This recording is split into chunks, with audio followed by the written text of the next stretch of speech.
네, 안녕하세요. 반갑습니다. 네. 이거 아주 비가 와서 그런지는 모르겠는데 굉장히 어떻게 뭐라 해야 될까? 어 주식이 굉장히 센티해진다고 될까요? 아 민감한 거는 아닌데 오히려 작은 굉장히 어떤 잔파동만 만들어내 가면서 방향성은 아직까지는 없는 것 같습니다. 어제 중국 증시가 5% 급등했던 거 알고 계시죠? 예. 어제 중국이 시초가에 5% 급등했다가 종가가 1.13%로 끝났어요. 그러니까 4% 짜리 장대 음봉 두들겨 맞은 거죠. 그러면 왜 5%가 급등이 나왔는지 그 부분이 어떤 중요한 매매의 척도가 되지 않겠나, 그렇게 좀 판단이 되는데요. 일단은 오늘 국내 증시 흐름 한번 살펴봐 가면서, 그래서 오늘은 반등도 시도는 지금 하고는 있지만 매도자와 매수자 간의 어떤 치열한 그런 흐름 속에서 중소형 종목군들이 계속 어 시장의 어떤 수익률 게임에는 중심에 있을 걸로 보여집니다. 왜냐하면 이게 외국인이나 기관 중심의 장이 아니에요. 외국인들 주식 지금 팔고 있죠. 예. 그리고 선물은 또 사고 있고, 그리고 그동안 매도 들고 있던 선물을 조금 이렇게 수익 실현을 하는 것 같은데, 오늘 장은 바로 그러한 부분 속에서 저희들은 시장에서 어떤 종목군들 중심으로 매매를 진행해야 될지 한번 보도록 하겠습니다. 하이닉스가 올라오니까 확실히, 종목 좀 한번 잠깐 제가 키워볼게요. 그렇죠? 하이닉스가 올라오니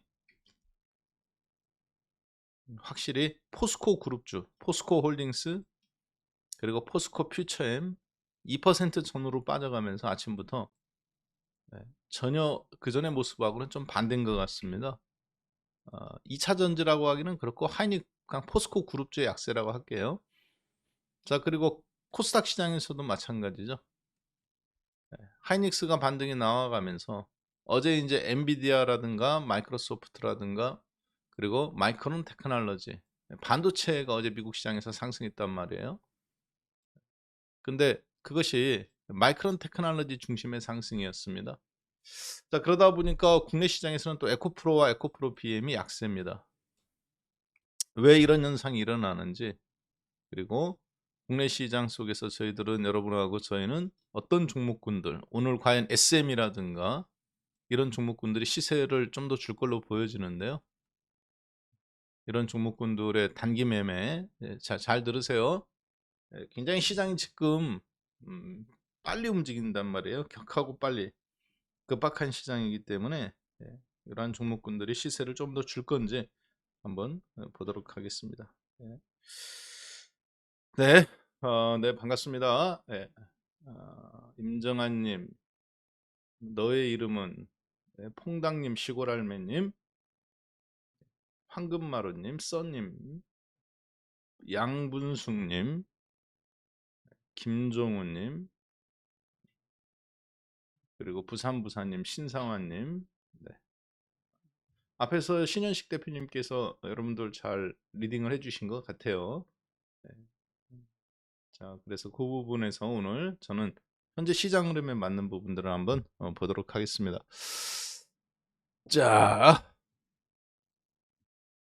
자, 다 같이 한번 7788 눌러가면서 인사하고 시작할까요? 바로 종목으로 좀 보도록 할게요, 오늘. 예. 네. 바로 종목으로 인사하고, 여러분들 인사가 어느 정도 되면 바로 종목으로 가고요. 인사가 조금 그렇다 그러면 뭐 어쩔 수 없죠. 왜냐하면 이제 지금 보니까 인공지능과 더불어서 그동안 코스닥 시장에서 소외되어 있던 다른 형태의 테마주들이 움직일 가능성이 오늘 장은 조금 높아 보이는 그런 하루다라고 보여지는데요. 그 가운데 대표적인 종목 중에 하나가 이 톱텍이라는 종목이 있습니다. 잘 들으세요. 지금 바로 시작한 거예요. 다 같이 한번 힘차게 7788 눌러가면서 시작할게요. 빨리. 왜 그런지 요즘 장은 어제 말씀드렸죠. 친일파의 마음으로 주식을 해야 된다. 상당히 기회주의적인 그런 마인드로 주식을 해야 되기 때문에 눈치 코치로 하는 장입니다. 지금 장은 눈치 코치로 하는 장이에요. 이해되셨죠? 네. 눈치 코치로 해야 되는 장이고, 그리고 또 단기적인 흐름에 해야 되는 장이지, 뭐 남들 하는 대로 어영부영 했다가는 그냥 골로 가버립니다. 그냥 골로 가버린다고요. 자, 병자호란이에요. 병자호란.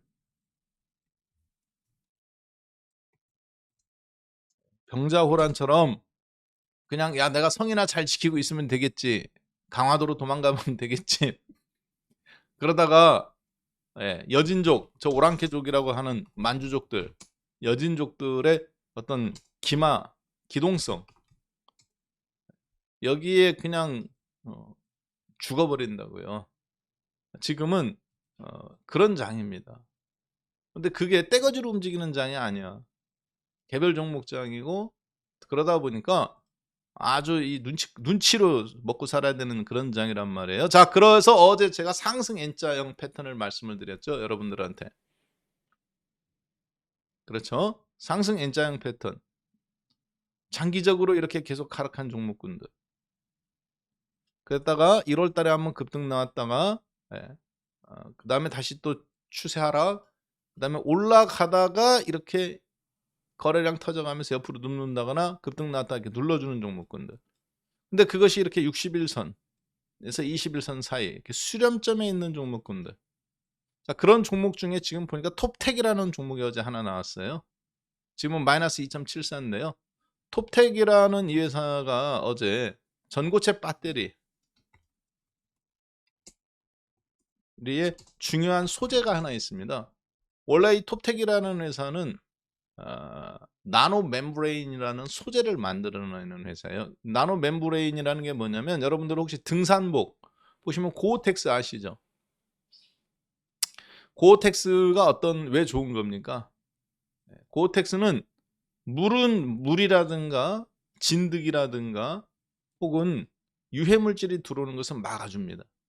그러니까 추위도 막아줘요.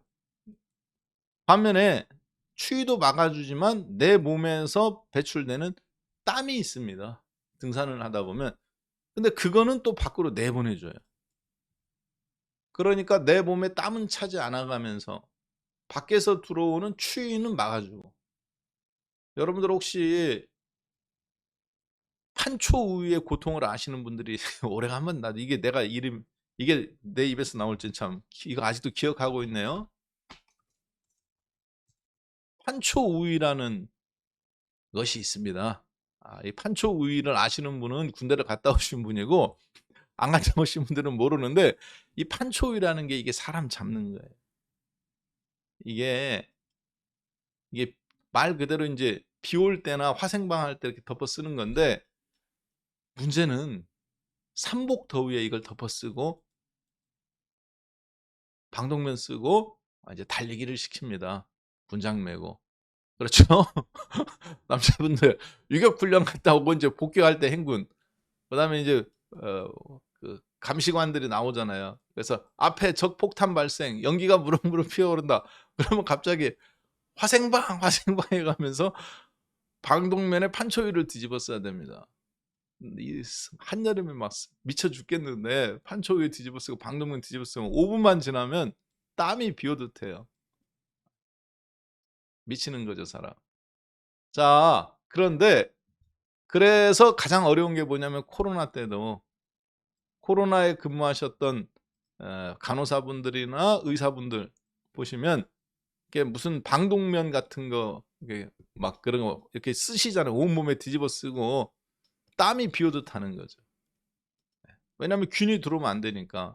근데 나노 멤브레인이라는 소재는 톱텍에서 만들어낸 나노 멤브레인이라는 소재는 코로나균은 못 들어오게 해가면서 땀은 배출시켜요. 그래서 코로나를 진단할 때 2시간 정도 진단하면 의료진들이 나가 떨어집니다. 안에 온 땀분먹이 되니까. 그래서 이 옷이 그런데 이 섬유가 비싸단 말이에요.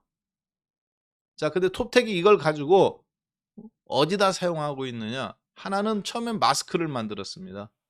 근데 이 소재를 개발한 이유는 마스크를 만들기 위한 것이 아니라 뭐였냐면 맨 처음에는 분리막을 만드는 거예요. 분리막. 양극 활물질과 음극 활물질 사이의 중간을 나누는 분리막 있죠.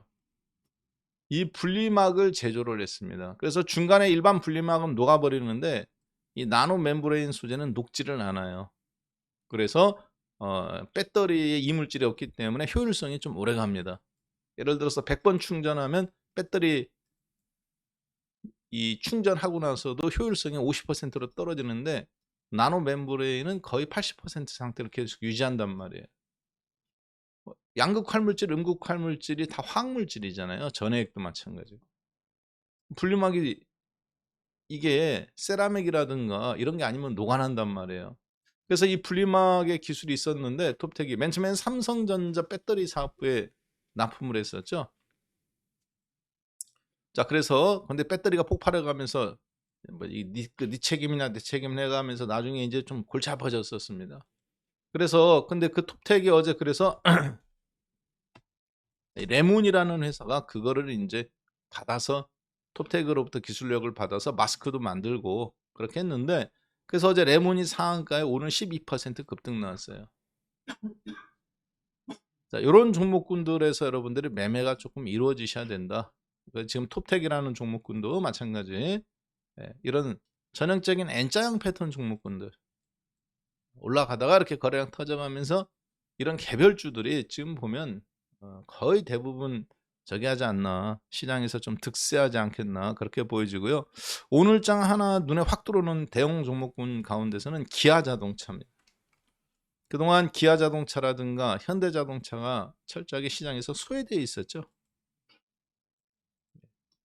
기아자동차 소외되어 있었는데 오늘 이렇게 올라와요. 자, 기아차가 올라오는데 일단은 긍정적인 면도 있고 좀 부정적인 면도 있습니다만 일단 기아자동차, 현대모비스, 그리고 만도, 뭐 명신산업, 현대위아, 성우하이텍 이런 자동차 부품주 및 자동차주들 일단 성우하이텍 같이 이렇게 급등 나왔다가 계속 조정받은 종목군들이 있지 않습니까? 이런 종목군들 이렇게 좀 긍정적인 흐름 속에서 보도록 하겠습니다. 자, 외국인들 선물을 좀 땡겨주네요. 3,900개.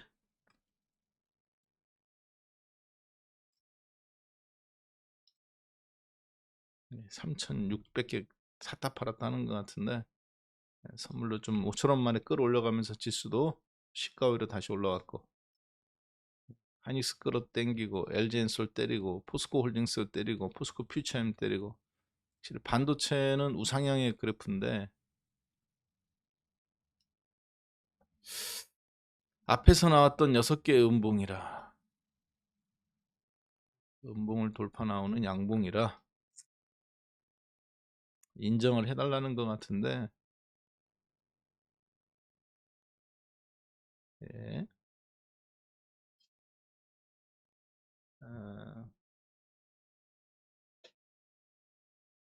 자, 그래서 오늘 장은 그냥 우산을 주냐고요? 우산 군인이 무슨 우산이에요? 이거 꼭 판초 우위가 여러모로 유용합니다. 총기 소지할 때도 유용하고 라면 먹을 때 깔고 앉아야 되는데 겨울에 한겨울에 얼음에 빙판 위에서 눈 올 때도 여러모로 어, 유용하죠. 네. 네.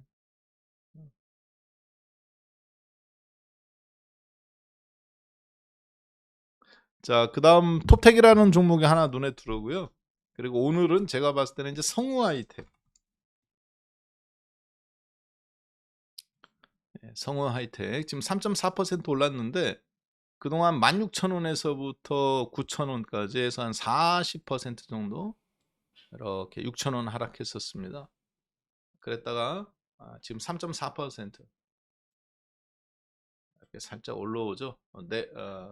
기아자동차도 2%, 성우의 하이텍 3.4%인데 이거 사가지고 내가 주구장창 가져가리라 그런 생각하지 마십시오. 아까 말씀드렸다시피 지금은 눈치와 코치로 해야 되는 그런 주식시장입니다. 자, 그러다 보니까 만약에 이게 보합이 깨졌다 혹은 최근 3일치 여기죠, 날짜로 따진다면 8월 25일 날 금요일 날 종가 9,770원 9,770원이 만약에 깨진다,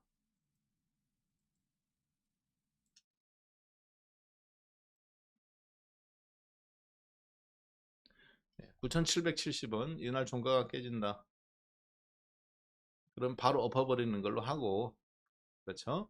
그리고 이제 60일선 우위 살짝 올라온다, 그러면 일단 수익 실현하는 걸로 이번 주 방향 잡고, 위로 그러면 한 12, 3%, 아래로 손절은 한 4%, 많게 5%, 리스크 대비 수익률 2대 1이 되겠네요. 수익 2, 리스크 1, 혹은 수익 3, 리스크 1. 왜 수익을 왜 3으로까지도 볼 수 있느냐?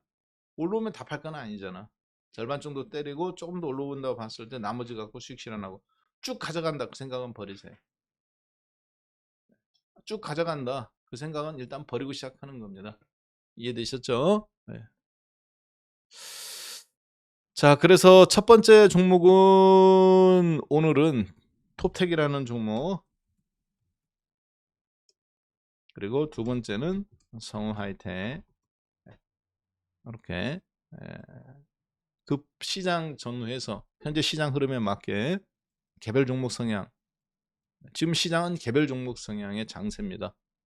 그래서 속도감 있게 템포 있는 매매를 좀 진행해야 될 거다, 그렇게 판단하시면 어떨까 싶습니다. 네. 자, 그리고 보니까 기아차, 네이버, 셀트리온, 반면에 포스코 인터내셔널과 그리고 포스코 퓨처 M, 포스코 홀딩스는 시장을 좀 찍어 누르는 데 사용되고요. 지금 동국 홀딩스라든가 하나오션 이런 종목군들, 명신산업도 올라오네. 그렇죠? 그 특이하게 이 KCC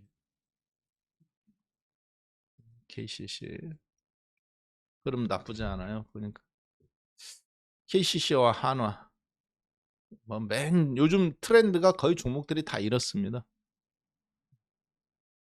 그룹사 종목군들이 여러분들도 보시다시피 지난 한 달 동안 종합주가 지수는 4% 빠졌어요. 2650포인트에서 2500포인트까지 150포인트 6% 빠졌었네요. 고점 대비 종합이. 자, 그런데 이런 대형 종목군들, 그룹사 종목군들, 10대 그룹사에 있는 종목군들은 대부분 종목들이 거의 이런 식으로 빠졌습니다. 34,000원에서 25,000원까지, 24,000원, 4천 얼마야 이게? 24,500원까지.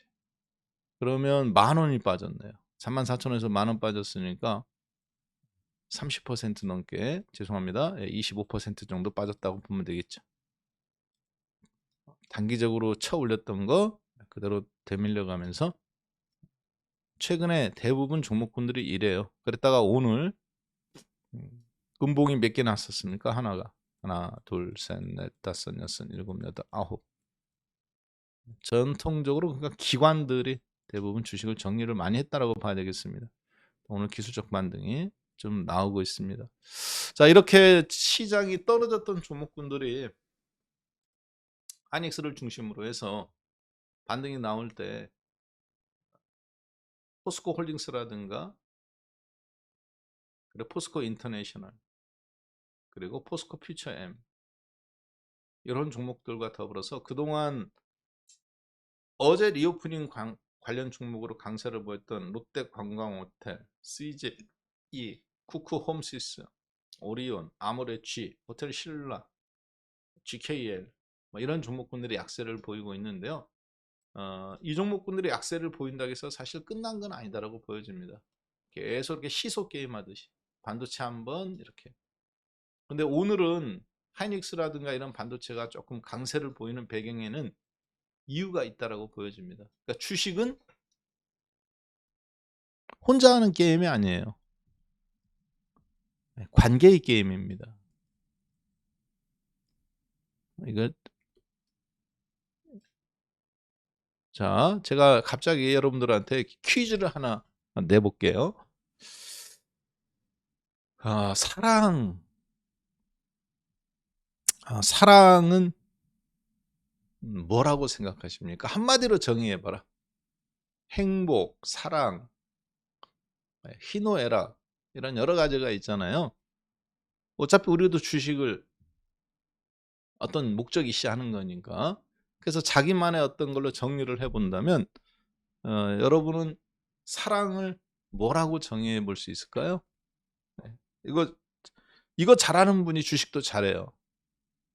네. 왜? 사랑을 한마디로 정의해봐라. 사랑은 열정이다. 아니면 뭐 사랑은 약속이다. 사랑은 기쁨이다. 써니님, 왼수다? 인내다. 마음이다. 아니면 호르몬 작용이다. 뇌하수체에 의한 호르몬 고통이다. 아이고야.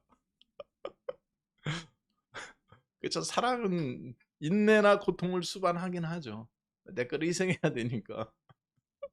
그리고 일회성이 아니잖아요. 일회용 컵처럼 한번 먹고 버리는 게 아니라 계속 있는 거니까. 사랑은 믿음이다. 오래 참음이다. 예, 다 맞는 말씀이십니다. 예, 뭐 근데 이제 20대는 무조건 얼굴이죠. 남자들은 20대는 무조건 얼굴. 사랑은 아니 뭐 이뻐야 뭐가 사랑이 가든지 하지. 솔직해집시다. 자, 그런데 예. 자, 그런데 사랑은 눈물의 씨앗. 이거 정답이네. 그런데 에, 사실 사랑은 이 사람이 나를 사랑하는지 안 하는지 제가 가만히 이렇게 관찰을 해보니까 관계인 것 같아요. 사랑은 사실 관계. 그러니까 우리 아버지가 나를 사랑하는지는 알지만 관계니까 표현을 해줘야 되잖아요. 일단 제 생각은 관계와 사랑의 크기는 느낌은 정비례한다. 이렇게 좀 생각이 듭니다. 제가 이 말씀을 왜 여러분들한테 하냐면 관계라는 것은 결국은 상대성이라는 얘기죠. 자, 잘 들어보세요. 자, 지금 주식 어떻습니까? SK 하이닉스가 6일 연속 음봉이 나다가 지금 양봉이 나와요. 야, 갑자기 주식 얘기하다가 뜬금없이 사랑 얘기를 하느냐? 이게 자, SK 하이닉스가 잘 보세요. 양봉이에요. 2.9%가 올랐다는 것도 중요한데 양봉입니다. SK 하이닉스가 양봉이니까 LG 엔솔이 어떻습니까? 음봉이에요.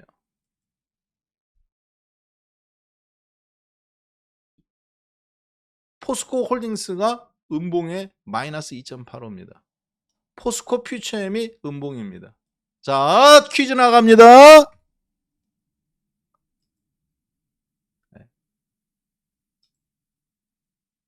그동안 6일 연속 음봉이었던 음봉 밀집 대형 하나, 둘, 셋, 넷, 다섯, 여섯 SK 하이닉스가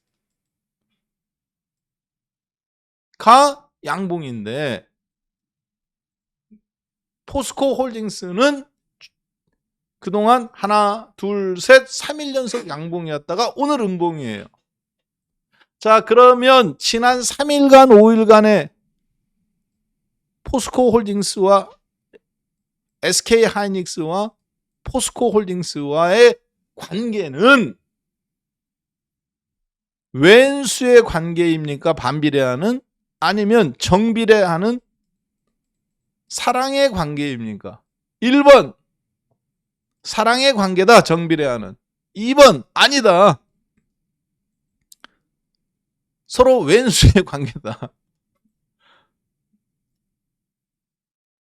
2번 반비례의 관계다. 이 두 종목의 관계는 지난 5일간 최근의 흐름은 돈이 그러니까 시소 게임을 하는 거죠. 한쪽이 올라가면 한쪽이 이상하게 빠져. 한쪽이 양봉 나오면 둘이 똑같이 플러스이긴 할 수 있어. 그러나 하이닉스가 양봉이면 포스코홀딩스는 플러스 1%라기도 음봉인 거야. 시장 기세 때문에 올라갔다 하더라도. 자, 이 둘의 관계는 어때요? 왼수 관계다 2번. 아니다. 믿음의 관계. 야, 네가 즐거워? 그럼 나도 즐거워.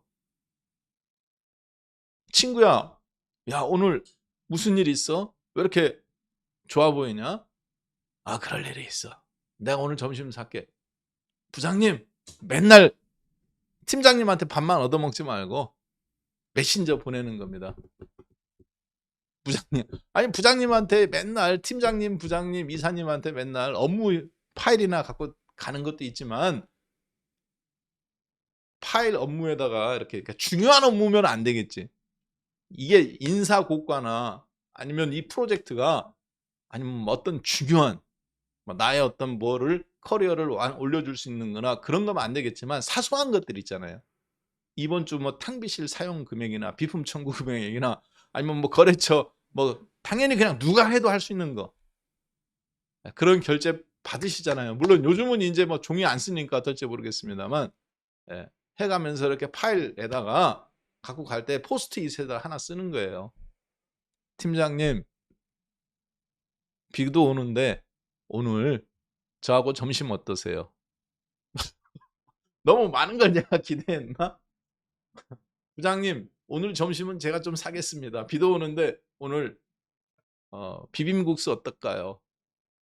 비도 오는데 무슨 뭐 짜그리찌개 어떨까요? 오늘 점심은 제가 사겠습니다. 김대리 무슨 일 있어? 아닙니다. 비 오니까 옛날에 제가 입사할 때 그때 해갖고 왕창 뭐 잘못해가지고 주문 발주 잘못 내가지고 1억 원어치 발주해야 되는데 뒤에 영화는 잘못 붙여갖고 10억 원어치 발주한 적 있었잖아요. 그때 그거 했으면 저 진짜 난리 났을 건데 그때 팀장님이 빨리빨리 해주셔갖고 처리해가지고 다행히 중간에 발주도 취소되고 아무 일 없이 무마해 주셨고 그날이 딱 이런 날이었습니다.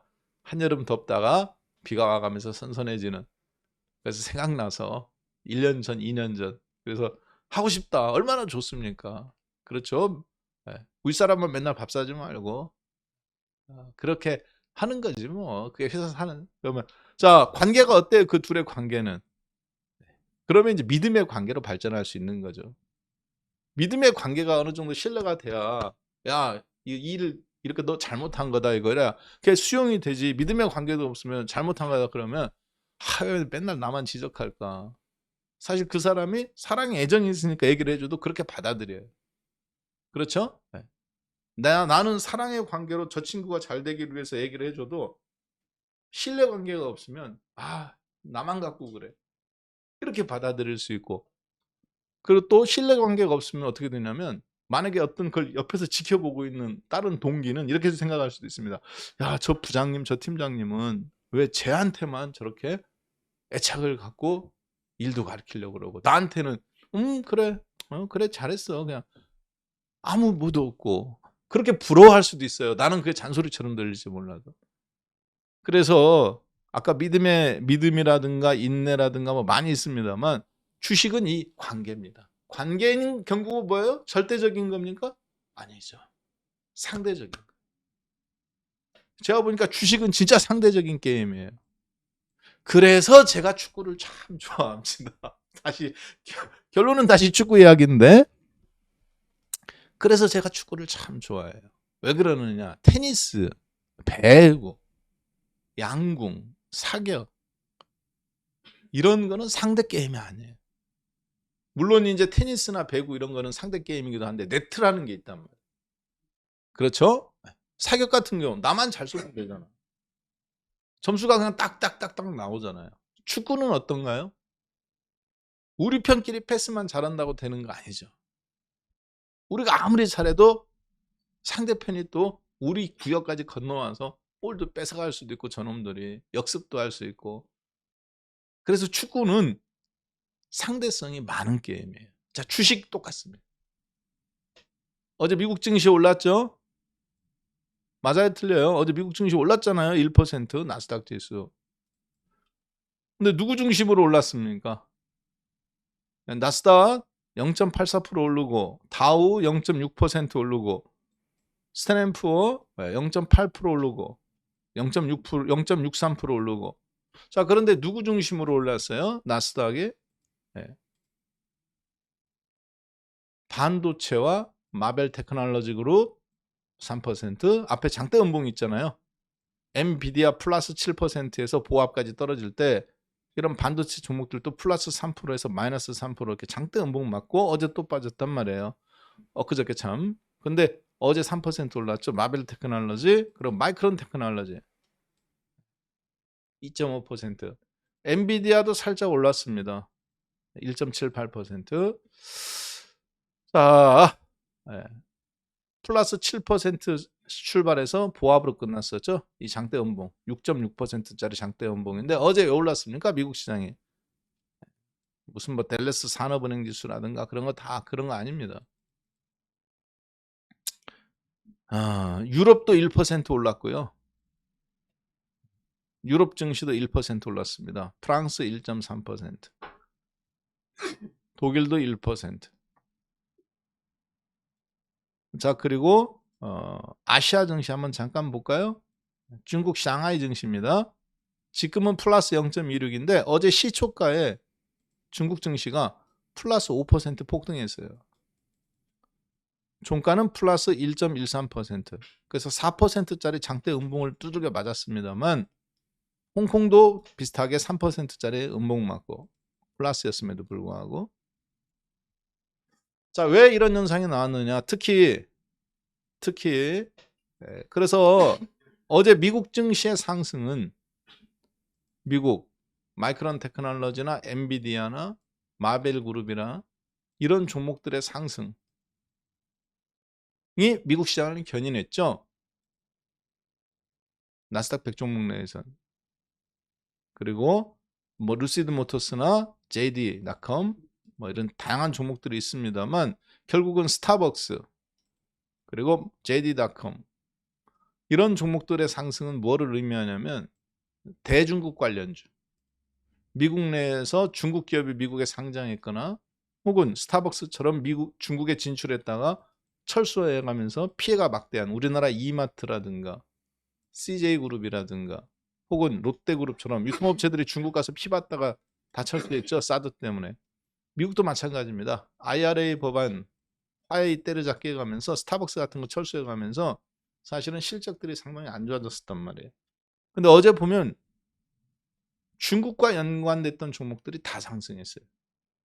자, 그 말은 뒤집어서 얘기하면 뭐를 의미하느냐면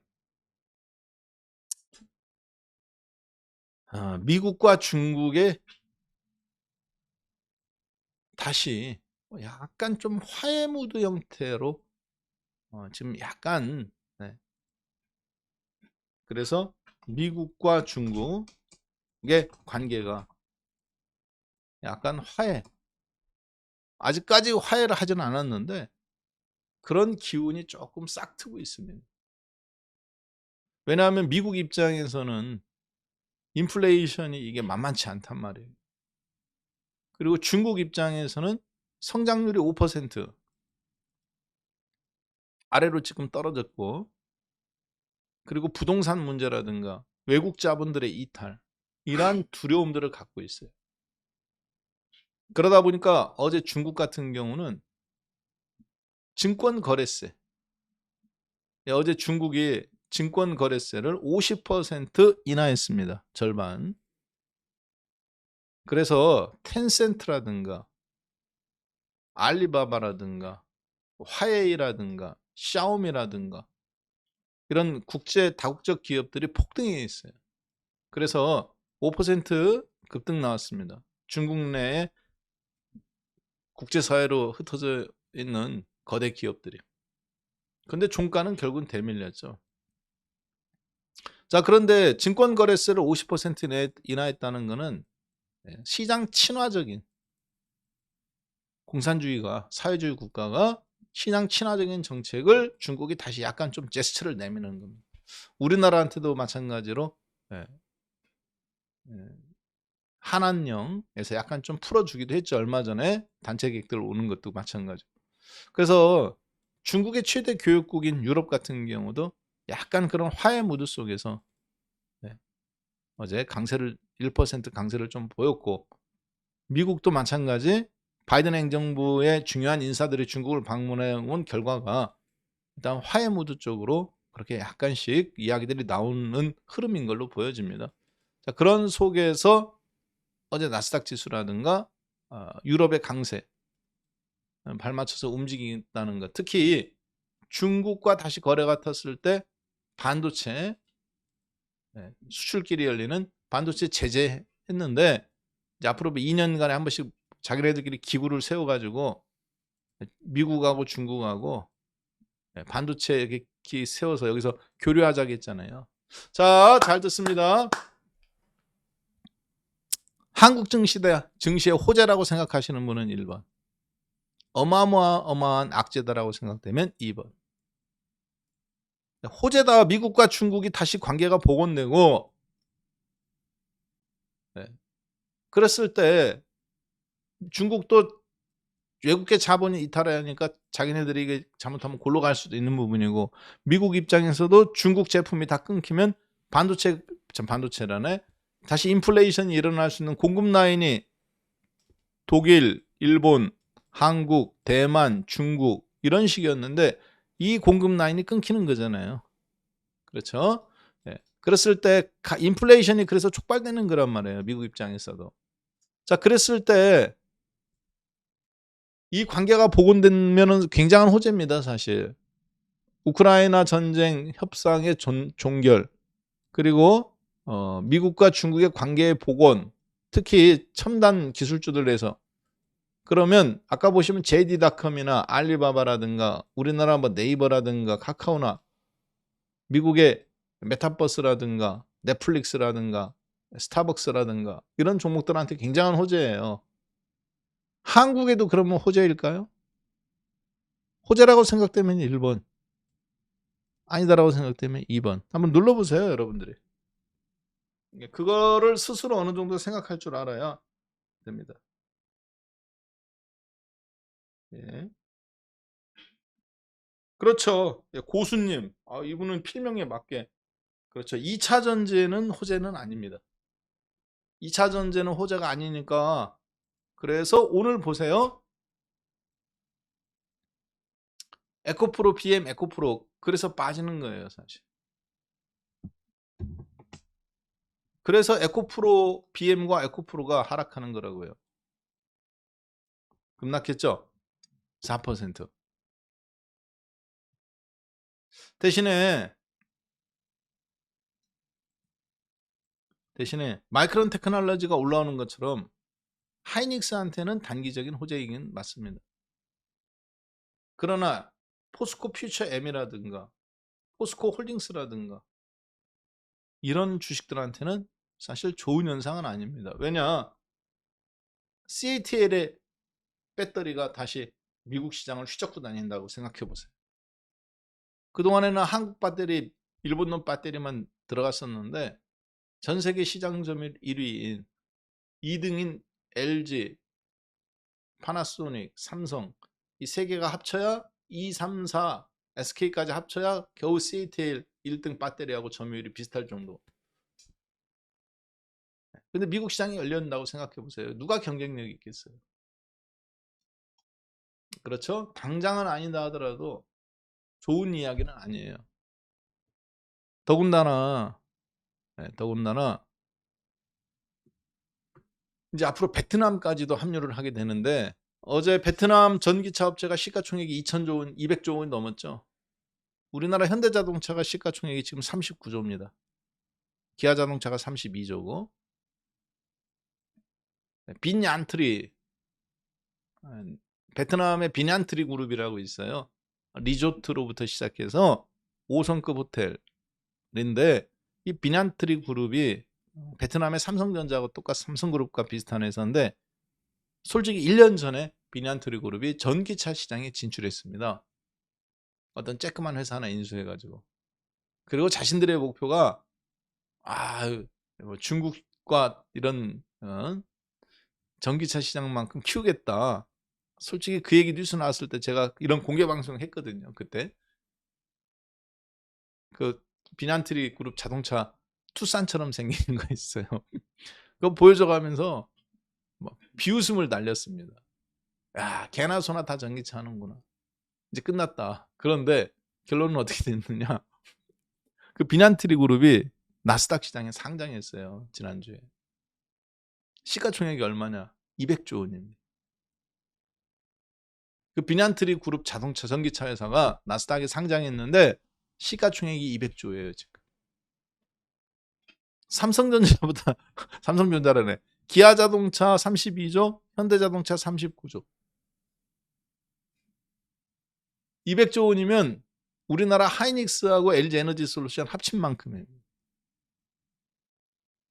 그만큼 제품 품질도 좋고, 그리고 중국과 대항하기 위해서 미국이 뭐를 하고 있느냐? 베트남 기업이라 할지라도 품질이 정말 뭐 그만큼 좋지는 않다 하더라도 금융시장에서 그런 IPO라든가 이런 걸 열어주고 있다는 거죠. 베트남 걸 갖다 쓴다 하더라도 중국 놈들 건 안 갖다 쓰는. 문제는 우리나라한테 그게 그렇게 좋은 얘기는 아니란 말이에요. 거기서 마련된 자본이 전기차 생산하는 회사가 그다음 뭐 쓰겠어요? 차 부품이라든가 이런 거 하겠죠. 그러니까 미국 놈들은 지금 어떤 전략을 쓰고 있느냐? EEJ 전략을 쓰고 있는 겁니다. 옛날에 중국 놈들이 썼던 방식이죠. EEJ 전략. 자기네들은 여기에 딱 이렇게 있어가면서 한국 사람, 일본 사람, 중국 사람, 독일 사람 경쟁시켰는데 제품 수입되게 저가로. 중국 공급 라인을 한쪽을 잘라내니까 어떻게 돼요? 4명이 경제하던 데서 혹은 3명이 하던 데서 2명으로 줄어들죠, 경쟁자가. 단가가 올라가잖아요, 미국 놈들 입장에서는. 그러니까 어떻게 합니까? 베트남 집어넣는 거죠. FTA를 맺지 않았는데도 불구하고 일본 놈들한테 길을 열어주는 거죠. 파나소닉 제품 들어올 수 있게. 자, 그래서 그 비난트리 그룹의 그런 어떤 성장, 그리고 상장, 그것이 200조 원이다가도 중요하지만 그걸 미국 사회가 용인해 주는 겁니다. 미국 골드만삭스라든가 JP 모건이라든가 화웨이 쳐내기 하고 알리바바 쳐내기 하고 틱톡 죽이기 하고 어제 틱톡이 처음으로 인스타그램을 이용자 수가 늘었더만요. 하루에. 압도했더만요. 자, 그래서 그런 흐름들이 빈페스트인데 죄송합니다. 네, 빈페스트 그룹. 참 이거 베트남 증시까지도 알아야 되네. 중요한 건 그 회사가 2,200조 원이 됐다는 거예요. 하이닉스와 삼성전자라네. 현대자동차가 39조 원인데, 현대자동차가 39조 원인데, 기아차가 32조 원. 그런데 현대차 그룹보다 2배만큼 크다는 얘기예요, 제 얘기는. 자, 보세요. 현대차가, 기아자동차가 32조, 현대차가 39조, 합쳐갖고 73조예요. 현대모비스까지 집어넣어야 94조예요. 100조가 안 됩니다. 그런데 그 베트남의 전기차 회사가 시가총액이 200조예요. 앞으로 그러면 이 회사가 주식을 정리하겠죠. 지금은 유통주의 수가 극히 작기 때문에 인위적으로 제가 봤을 땐 상당 부분 끌어올렸는데 여기서 주식을 정리해 나가면 앞으로 10년간 100조 원 정도를 만약에 회수한다고 봤을 때 그 100조 원 정도 회수한 거를 가지고 뭐를 할까요? 재투자하겠죠. 재투자할 때 무슨 뭐 개발 같은 것도 하겠지만 국제사회에서 나와 있는 배터리 기업이라든가 전기차라든가 IT 기업들을 인수를 하는 겁니다. 만약에 저 빈페스트 그룹이나 이런 것이 우리나라 쌍용이라든가 펜텍이라든가 스마트폰 부품사들을 인수하고 그다음 자체 부품 또 자기네들 만들어 나가고. 그러면 한국 입장에서는 그렇죠? 네. 아주 네.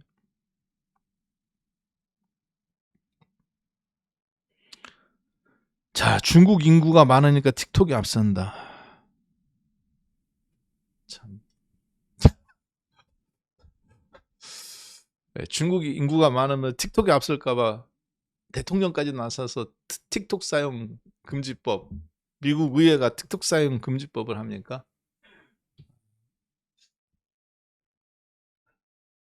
그게 아니란 말이에요. 격차가 줄어들고 있다는 거죠. 디지털 플랫폼에 미국 중심으로 움직였었는데 페이스북이나 인스타그램이 그러면은 핸드폰도 중국이 다 더 많아야 되겠네. 그럴 수가 있는 게 있는 거고 디지털 플랫폼을 장악했을 때 인구하고는 상관없이 움직일 수 있는 것들이 있는 겁니다. 중국 인구가 많지만 $1000짜리 이상 스마트폰을 살 수 있는 고급 스마트폰을 살 수 있는 사람은 많지 않아요. 그런 것도 고려를 해 주셔야죠. 그렇죠? 자, 그래서 일단은 지금은 미국과 중국이 만약에 화해의 잔치로 간다.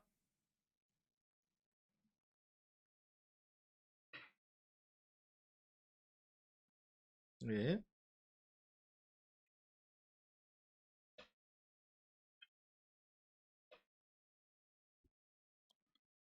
어, 화해의 잔치로 간다면 만약에 미국과 중국이 화해의 잔치로 간다면 한국은 어부지리를 상실하게 되는 겁니다.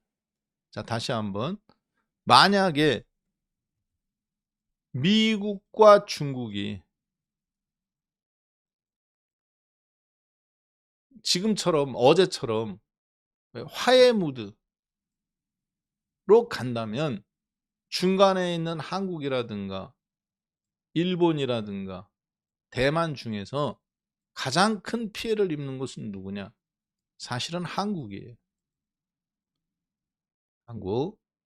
자, 그래서 한국은 특히 한국의 반도체 그룹이라든가 2차 전지 같은 경우는 미국과 중국이 화해를 하면 안 됩니다.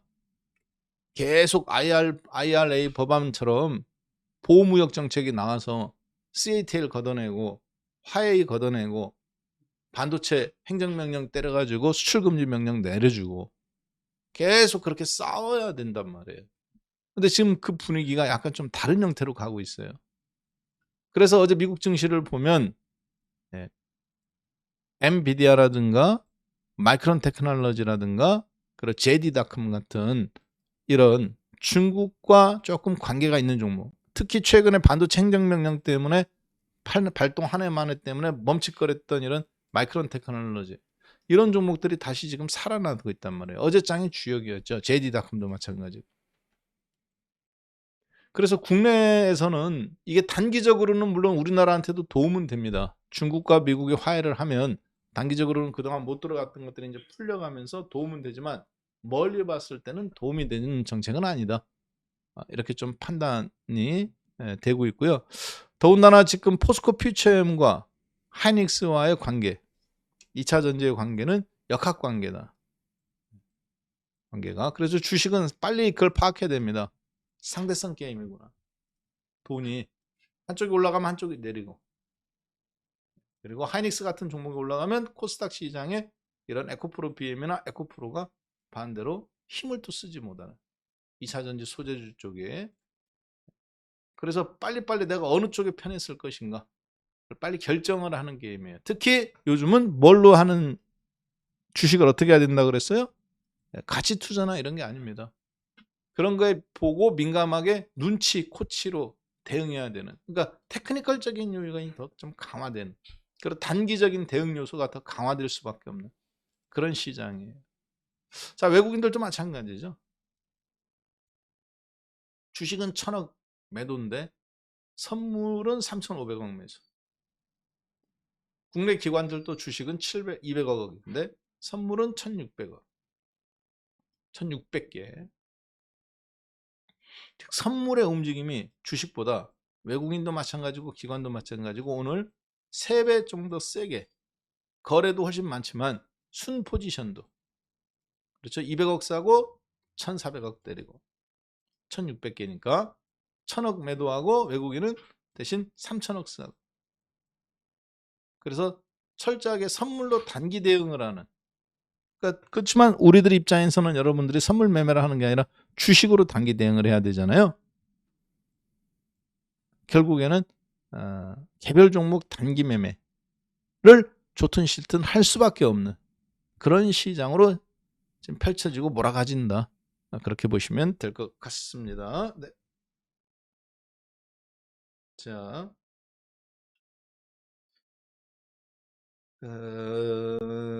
그리고 앞에서는 화해했는데 뒤로는 거대한 그림을 그리는지는 솔직히 잘 모르겠고요. 예, 미국 놈들이야 뭐 항상 뒤통수 때리는 것이 특기 아닙니까? 그렇죠? 야, 미국 놈들이 뒤통수 때리지 않는다. 미국 놈들은 항상 뒤통수 때려요. 그리고 배신의 아이콘입니다. 한번 보세요. 제 말이 틀리나 맞나. 사담 후세인. 원래 누가 키운 거예요? 이란에 맞서기 위해서 미국 CIA가 키운 게 사담 후세인이죠. 군인이었죠. 이란을 맞서야 되는데 사우디나 이런 데가 맞서질 못하니까 이슬람의 시아파, 수니파, 이란하고 이라크는 같은 이슬람이지만 시아파냐 수니파냐 파가 달라요. 마치 영국 캐톨릭이냐 아이슬란드 개신교냐 맞나? 거기서도 개신교와 기독교가 무진장 싸우죠. 같은 적인데도 불구하고,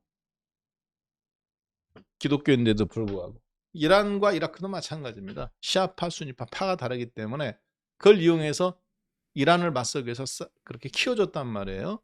자, 그 다음에 또 하나. 리비아의 카다피. 핵 포기하면 목숨은 살려주겠다겠죠. 그렇죠? 근데 어떻게 했어요? 결국에는 제거했죠. 그 다음에 아프가니스탄. 아프가니스탄은 그 미국 믿고 텔레반 정권하고 극우 이슬람 9.11 테러 일으킨 텔레반 정권과 싸우기 위해서 아프가니스탄이 결국 미국과 개방하고 10년간 전쟁 치렀잖아요. 어떻게 했습니까? 그냥 바로 철수해버리잖아요. 바로 철수해. 뭐 어떻게 해요? 그냥 거기 남아있던 사람들 그러니까 다 지금 학살당하게 생겼잖아. 학살 당했죠 많이. 네. 자, 그 다음에 또 어떻게 될까요? 우크라이나? 지금 우크라이나도 마찬가지입니다. 잘못하면 거기도 미국이 까딱하면 미국 의회에서 지금 우크라이나 지원해 주는 거 지금 자기들도 먹고 살기 어려워 죽겠는데 미국도 언제까지 지원해 줘야 되냐. 지금 그 얘기 나와야 안 나와요? 나오고 있죠. 네. 직접적으로 미국이 전쟁에 참여하지는 않지만 언제까지 우리가 우크라이나 지원해 줘야 되느냐. 그 얘기가 나온단 말이에요. 지원이 끊기는 순간 우크라이나 어떻게 되겠어요? 골로 가는 거죠. 자, 미국은 항상 그래 왔습니다. 미국은 언제 그랬냐는 듯이 아프가니스탄에서 발 빼는 것처럼 언제 그랬냐는 듯이 자기네 이득이 별로 중요하지 않다고 판단되면 언제든지 발을 빼는 나라예요.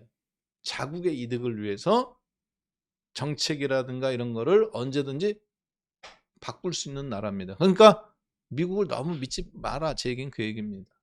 네. 언제든지 미국은, 그러니까 그건 당연한 거지. 자기 국민이 중요한 거지.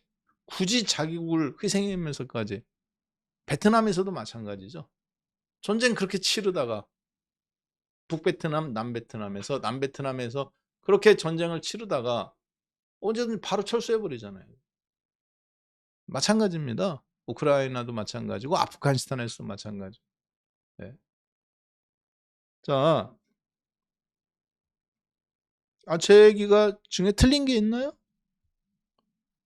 아니, 제 얘기가 뭐 틀린 거 있으면은 반박해 보실 분은 반박해 보세요. 그렇잖아. 언제든지 발을 뺐잖아, 미국은. 자, 그렇기 때문에 지금 중국과 미국의 관계에서도 미국이 중국하고 막 부진장 싸울 것 같이 하잖아요. 그렇다가 어떤 미국 내에서 자국의 이익에 인플레이션에 불리하다거나 그러면 지금처럼 갑자기 야, 우리 기구 만들고 반도체든 뭐든 2년에 한 번씩 합의하고 하자. 그러면 한국, 대만 그거 믿고 미국에 공장 다 쳐놨는데 TSMC하고 삼성전자하고 잘못하면 낙동강 오리알 된다니까. 그랬을 때 누가 가장 피해가 크겠어요? 미국 내에 2차 전지 공장을 대량으로 지은 회사들. 중국 제품 막 들어오는데 경쟁력 있습니까? 없어요. 중국에서 쓰면 2천만 원이면 쓸 거 인건비, 미국엔 1억씩 들어가야 되는데 어떻게 경쟁력이 생기겠어요? 그렇죠? 네. 그러니까 그런 것도 주식시장은 고려해서 지금 매매가 제가 보니까 움직인다. 주식이 그러니까 그 정도로 빨라요. 어제 미국 시장에서 그 얘기 한마디 딱 나오자마자 2차 전지 바로 오늘 그냥 골로 가버리잖아요. 미국 증시가 1% 가까이 올랐는데도 불구하고 전기 자동차들이 올라왔는데도 불구하고 에코프로 BM 바로 4, 5% 그냥 마이너스 가버리잖아요. 음봉으로 이장에. 포스코 그룹주 바로 그냥 마이너스 나와버리잖아요. 지수가 플러스인데도 불구하고 거꾸로 음봉 달고 찍어 누르잖아. 터는 거란 말이에요. 돈이 그렇게 빠릅니다. 주식하는 돈들이. 이해되셨죠? 오늘 그래서 2차 전지가 빠지는구나. 그래서 오늘 하이닉스가 강세구나. 오늘 그래서 포스코 그룹은 빠지는구나. 이 관계를 이해되신 분은 어제 그래서 그렇구나. 7788 눌러주세요. 네. 예. 그러니까 뭐 믿고 안 믿고 그런 게 아니라 주식은 뭐다? 관계다. 상대성 게임 속에서 관계가 나온다. 근데 오늘 2차 전지는 왜 빠집니까, 대표님? 포스코홀딩스, 포스코 퓨처엠, 에코프로 BM 왜 이런 주식이 음봉 나나요?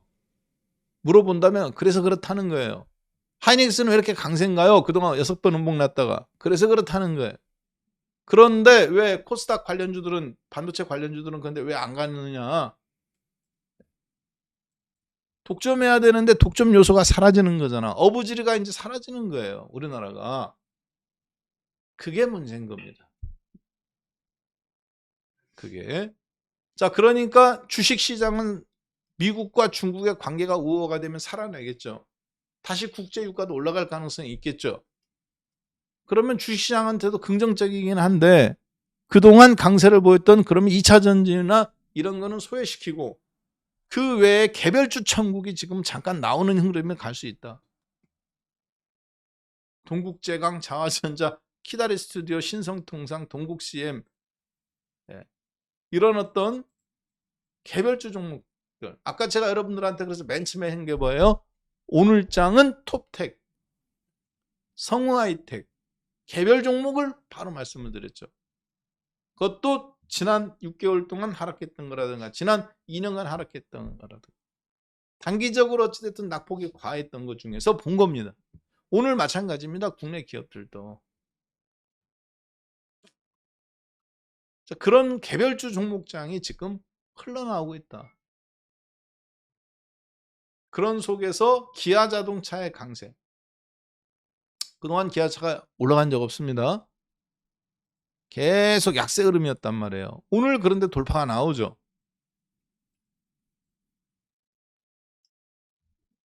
기아차가 돌파가 나오죠. 이제 흐름이 약간 바뀌고 있다는 얘기예요. 2차 전지 중심 포스코 그룹주 반등 이런 반등 2차 전지 포스코 그룹주도 빠졌다가 반등 나왔었는데 걔네들이 일단은 어제 그 뉴스 하나에 지금 판도가 살짝 바뀌는 겁니다.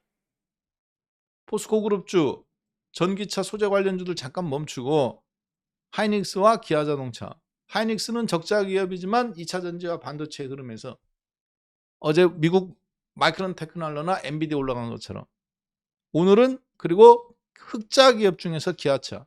기아차가 올라오니까 당연히 누구도 눈여겨봐야 되겠어요?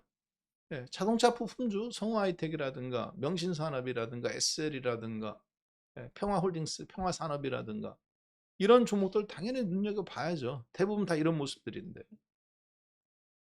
그래서 주식은 뭐다? 관계를 보는 겁니다. 마치 이런 거하고 똑같죠. 집에 애들이 이렇게 있잖아요. 엄마가 있고 아빠가 있고. 그때 만약에 아빠가 엄마한테, 엄마가 참 아빠한테 여보 지금 오늘 퇴근했는데 당신 오기만을 기다렸어요 해가면서 당신 준비 뭐 된장국 끓여놨어요 뭐 해서 하면서 막 안겨가지고 뽀뽀하고 난리 쳐요. 그러면 애들이 엄마 쳐다봅니까? 아닙니다. 아빠를 쳐다봐요. 그때 아빠가 어떻게 반응하나? 왜 이래 가족끼리 이렇게 반응을 하는지. 아니 그렇잖아. 아빠 아니면 그래 여보 나도 당신 보니까 아주 사막 속에서 오아시스 보듯이 아주 그냥 기쁘다. 한여름에 비 내려서 내리는 것처럼 시원하다. 뭐 해가면서 그렇게 반응을 할 수도 있는 거잖아. 그때 애들이 그래서 엄마 얼굴 안 봅니다. 아빠가 어떻게 반응하나 보죠. 주식 쪽 같아. 반응을 보는 거예요. 아빠가 올 때 뭐 엄마 선물 꽃다발 하나 사왔다든지 아니면 갑자기 샤넬백을 준다든지 했을 때 아빠 얼굴 안 봐요. 저 새끼가 왜 저런 걸 사왔나? 이렇게 안 쳐다보고 엄마가 어떻게 반응하나 보죠. 그게 아기부터 어른까지 다 똑같습니다. 사람. 상대의 반응을 쳐다봐요. 신기하게 보면. 자, 주식 마찬가지입니다. 하이닉스라든가 이런 것도 있지만 포스코라든가 포스코 퓨처엠의 이런 반응을 빨리 봐야 돼. 판도가 어떻게 됐다? 돈의 흐름의 판도가 살짝쿵 바뀌고 있구나. 근데 이게 지속적이라고 보면 개별주를 사면 안 되는 거고 빨리 하이닉스라든가 더 사야 되는 거고 일시적인 거지만 기아자동차나 이런 종목군들이 시장에서 이제 돈의 흐름에서 수익률 게임이 나온다고 생각되면 빨리 잠깐 바꿔주는 겁니다. 자동차 부품주들 혹은 기아자동차, 현대차 잠깐이지만 특히 기아차 중심으로 올라와요. 그걸 빨리 캐치해야 되는 거예요.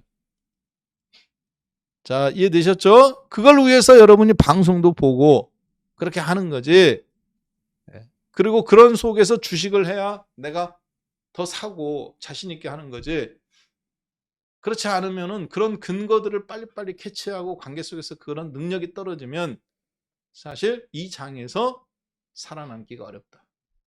그래서 제가 오늘 주식 어제부터 뭐라고 그랬어요? 이 장은 실적으로 매매한다거나 어떤 금리라든가 팬더멘탈에 의해서 움직인다거나 그런 게 아니라고 그랬죠. 그건 이미 다 반영이 됐어요. 알고 있는 사실이야. 지금 장은 정말 눈치코치로 빨리빨리 해야 되는 장. 상대성이 특히 강화된 관계 속에서 역학관계.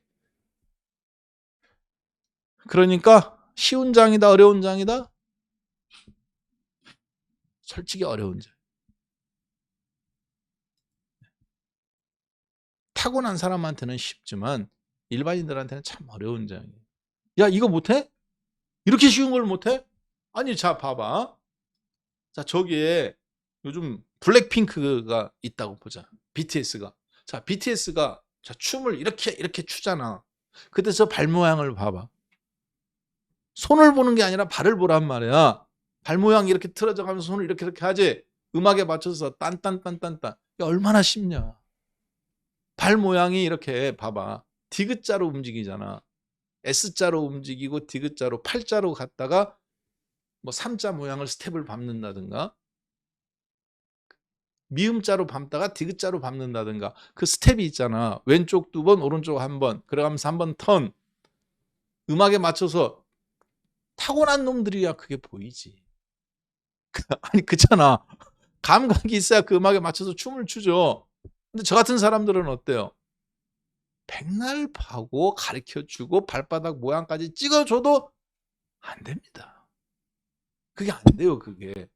그걸 뭐라고 그러느냐? 몸치라고 그러는 거예요. 아니 이론적으로는 알잖아. 이렇게 해갖고 이렇게 하는 거다. 근데 그게 손이 움직이냐고 음악에 맞춰서 몸이 움직여주냐고 스텝이 밟아지냐고 마이클 잭슨처럼 안 되잖아요. 알지만 안 되는 게 있어요 사람. 춤이 제가 보니까 춤이 그래 춤이. 종합예술이야. 귀로 들어. 음악의 박자에 맞춰서 내 근육을 움직여야 돼. 그 근육을 움직이는데 리듬이 있는 거야. 우리는 그것을 뭐라고 그럽니까? 리듬이라고 말합니다. 야 리듬 감각이 이렇게 없어? 그걸 어떻게 뭐라고 표현을 해줘야 되잖아. 안 되잖아. 알지만 안 되는 거야. 악보도 알고 있고 가수 노래도 잘하고 그 노래를 만든 사람조차도 춤은 안 되는 거야. 윤종신 씨나 이명웅 씨나 이런 사람들 춤 못 추잖아요. 작사 작곡 다 하고 자기가 노래하고 하는데도 그렇게 잘하잖아. 춤 못 추죠. 자 주식 마찬가지입니다. 지금은 딱 그런 판이야. 약간 리듬 감각이 있어야 되는 건데 이게 몸치는 안 되는 거야. 그러니까 너무 제 얘기는 무슨 얘기냐면 여러분들 잘하려고 하지 마세요. 가끔 보면 자기가 천재라고 생각하는 사람들이 있어요. 아! 나는 주식시장에서 이렇게 하고 이렇게 하고 먼저 요단강 건넙니다. 제가 말이야 이번에도 먼저 요단강 건너요. 이런 장에서 다 망가지는 폭락장에서 망가지는 게 아니라 이런 장에서 망가져요. 여기 이렇게 서브프라임이나 코로나 때 망가지지 않습니다. 왜? 이때는 이미 늦었어. 손절도 못해.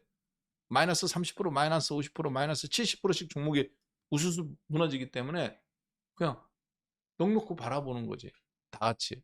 그러니까 차라리 이런 때는 버티면 또 살아나. 언제 망가지냐? 이럴 때 망가져요. 자기 힘으로 뭐를 해보려고 할 때. 시장이 기회를 안 주는데 자기가 뭐를 해보려고 한단 말이에요. 자꾸. 그러다 안 되니까 어떻게 해요? 열받으니까 더 사이즈만 키우는 거지. 반등이 나올 것 같으니까 또 갈 것 같거든. 그전에는 돌파매매였지. 추세가 있으니까. 따라서 하면 폭락이야. 그럼 또 손절해야 돼. 그걸 극단적으로 보여준 종목이 제가 보니까 바로 오늘 하락하는 종목군들입니다. 롯데관광개발 바로 급락이죠. 마이너스 8%. 아침에 손절하고 나니까 또 올라오잖아. 그렇죠? 네. 그 다음에 또 누구 있을까요? 아모레쥐. 그동안 강세였지. 어제 또 갭상승 나니까 또 따라 샀겠지. 아침에 또 3, 4% 빠지니까 어떻게 해요? 계속 반복시키는 겁니다. 1, 2, 3 갭상승. 그럼 이런 주식을 지금 매수 타이밍이라고도 볼 수 있느냐? 저는 반대로도 가능하다고 봐요. 차라리 이렇게 추세 우상향하는 걸 사는 거지 역행하는 걸 사는 건 아니라고 생각합니다. 자, 그래서 주식이 개인 투자자들 중에서 특히 고집 부리는 사람들이 이런 장에서 여름날 아이스크림 녹듯이 한 달 지나고 2달 지났는데 차라리 가만히 있었으면 어차피 시장 빠지니까 이 정도 용인할 수 있는 수준의 하락이야. 그런데 막 우왕좌왕하고 추격 매수하고 뭐하고 서너 번 잘못하면 딱 3번이에요. 계좌 반토막 납니다. 정말입니다. 정말 조심하셔야 되고 이 장이 그래서 몸치들한테는 어려운 장이에요. 그런데 자기가 몸치인 줄 모르는 사람들이 너무 많아. 제 경험해 보면. 빨리 깨달으셔야 됩니다. 아, 나는 몸치구나. 머릿속으로 알고 있는 거, 작사, 작곡, 리듬, 이쯤에서 이렇게 고음으로 치고 여기서 호흡으로 내뱉고 다 알아. 이쯤에서 근육이 움직여주고 스텝 이렇게 돌고 다 알아. 몸친 거야. 안 되는 거야. 그래서 지피지기. 내 자신을 알고 상대방을 알아서 거기서 내가 이게 싸워야 될 자리인지 아니어야 될 자리인지 빨리 파악해야 됩니다. 대놓고 얘기하면 이런 장에서는 개인 투자자들 8, 90%가 사실 6개월 정도 지내놓고 보면 다 마이너스. 왜 그러느냐? 시장이 일단 박스권인데 약세야, 약간. 그렇죠? 그러니까 50%는 일단 약간씩 손실을 입어. 1000명 중에서 500명 손실 입어. 500명은 좀 벌어. 그 벌었던 500명 중에서 200명은 좀 잘 벌어. 치고받고 하니까. 문제는 버니까 계속 사이즈를 키우는 거예요. 1000만 원에서 2천만 원, 2천만 원에서 3천만 원. 더 땡겨오지 대출까지 받아서. 그래서 1억 만들어서 매매 사이즈를 키우다 보면 한 번 잘못하면 골로 가는 거예요. 변동성이 크단 말이야, 지수 대비. 폭등, 폭락. 근데 자기가 그동안 승률은 좋거든요. 승률. 그리고 그 맞았던 게 계속 맞았다고 생각하는데 이런 시장은 패턴이 시시각각 바뀝니다. 아침에 쨍쨍하게 밝았다 갑자기 비 내리고 그랬다가 또 오후에 맑고 밤에는 추운데 낮에는 덥고 아주 지랄 맞은 날씨예요. 비슷하면. 그래서 빨리 캐치를 해야 돼. 아, 내가 이게 오늘 붙어 먹을 수 있는 장인지 아니면 야, 이거 어렵겠는데. 올라가는 주식을 따라서 해야 될지 떨어지는 주식을 사가지고 오히려 그걸 봐야 될지 포스코 DX라든가 이런 건 살려주잖아. 충전 인프라 관련주. 그렇죠? 아침에 마이너스 왕창 났었잖아요. 같은 포스코 그룹인데 마이너스 4% 났다가 지금 플러스 3%야. 포스코 홀딩스는 못 올라와. 포스코 퓨처엠도 못 올라와. 2차 전지들은. 얘는 살려줘요. 왜? 충전 인프라잖아. 자, 그런 부분들에서 빨리빨리 움직여야 되는 거다. 자, 그래 제가 봤을 때는 그런데 오늘 눈에 들어오는 종목은 기아자동차의 움직임. 그래서 자동차 부품주들이 오늘장 개별주 IT 종목들하고 그래서 그동안 많이 소외되어 있던 심텍이라든가 심텍 예, 이런 종목들 있죠. IT 종목들 장화전자라든가 이렇게 떨어졌다가 들썩들썩거린단 말이에요. 자, 그렇게 한번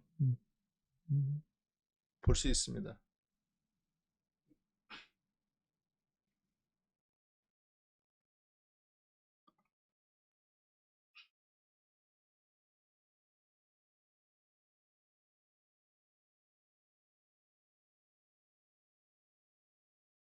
예, 아이고 나엘리님은 근데 왜 방송 왜 보세요?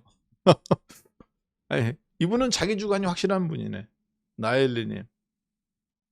종목에 충분한 분석이 있다면 누가 뭐래도 흔들리지 마시고 하락해도 인내하고 기다리면 반드시 큰 웃음 줍니다.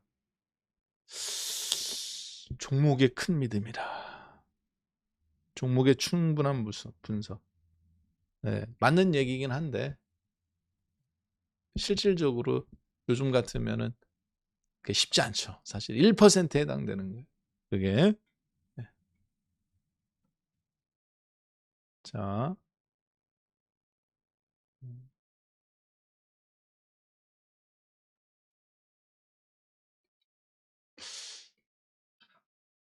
내 주식은 안 된다. 그게 진리. 젠장. 깡통스님. 그리고 방송 제대로 하세요. 아, 방송 주식 얘기 계속 하고 있는데 지금 제가 혹시 여러분들 제가 사랑 얘기 그 다음에 춤 이야기 그 얘기하고 있다고 생각하신 건 아니죠? 그렇게 사람들이 다 정직하시게 있는 그대로 행간을 그러니까 제가 춤 이야기 한 게 아니잖아요. 주식 이야기 했죠. 근데 방송 저질로 한다. 야, 이거 참 그렇지는 않잖아요. 그쵸? 예. 춤 이야기가 방송을 저질로 한 거 아니야. 아니, 전 지금 주식 이야기를 한 거야. 그걸 춤에 비유해서 한 거지. 그러니까 어, 이 장이 여러분이 안다고 착각하지 말고 구현이 안 될 때, 그 리듬을 타는 춤으로 구현이 안 되는 것처럼 주식이 안 되는 구간, 그때는 멈출 줄도 알아야 된다는 거죠. 그 얘기하는 겁니다. 이런 장이 손실이 클 수도 있다. 그리고 빨리 어떻게 해야 된다? 각자에 맞는 리듬에 내 포지션을 조절해서, 만약에 내가 전 재산이 5천만 원인데 5천만 원 갖고 사다 팔았는데 과거에는 잘 맞았어. 지난주까지 잘 맞았어. 근데 이번 주에 이상하게 안 맞아. 혹은 최근에 안 맞아. 그러면 빨리 금액을 줄여서 박자에 맞는 매매 방식을 빨리 조율해야 되는 거예요. 그걸 잘하는 사람, 신축성 있게. 그 사람이 실력 있는 사람. 그 비율 조절을 잘하는 사람. 야, 지난달까지만 해도 이렇게 내가 팡팡 지르고 하면 맞고, 혹은 이렇게 하면 잘 됐는데 이번 주는 이상하게 안 되네. 특히 오늘 들어가면 손절이야. 지난주 어제까지 이 종목이 잘 맞았는데 내가 팔면 떨어지고 사면은 반등 나오고, 잘 맞았는데 리듬 감각이 오늘 완전히 엇박자 나는 경우들이 있단 말이에요. 왜냐하면 살짝 바뀌고 있기 때문에. 이번 주부터는, 지난주 목요일 날부터 제가 봤을 때 지금 살짝 틀어지고 있습니다, 시장이. 개별 종목장들로 가고 있어요, 약간은. 근데 오늘은 다행스럽게 하이닉스하고 기아자동차, 이게 연속성은 없어 보여요. 솔직하게 얘기해서 연속성은 없어 보이는데 일시성은 좀 있게 나옵니다. 일시성은 있어 보여. 5장에 이게 또 엎어질 수도 있습니다. 그런데 자동차 쪽은 약간 연속성도 있어 보여요. 60일선까지는.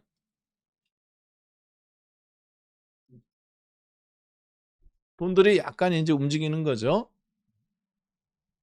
그러면 그 첫 번째 줄에 잡는 것이 좀 유리하다. 손절도 작게 잡고. 그래서 아까 말씀드렸던 성호 하이텍과 오늘은 톱텍 두 종목으로 그렇게 말씀을 드렸습니다. 장 시작하자마자 참 10시 반 방송 시작하자마자 말씀드렸죠. 네, 톱텍, 성호 하이텍. 톱텍은 그 자리네요. 잠깐 올라갔다가 살짝 음봉난 자리 마이너스 3.43. 성호 하이텍. 네. 성호 하이텍도 그 자리네요. 살짝 올라왔네, 살짝. 그렇지만 뭐 여러분들한테는 이게 추격해서 좋을 건 없잖아요. 약간 밀어주는 게 좋은 거지. 그렇죠? 밀어줬다. 나한테 살 기회 주고 가는 게 좋은 거지. 주구장창 올라가는 것보다는. 그렇게 볼 수 있겠습니다. 자, 볼까요?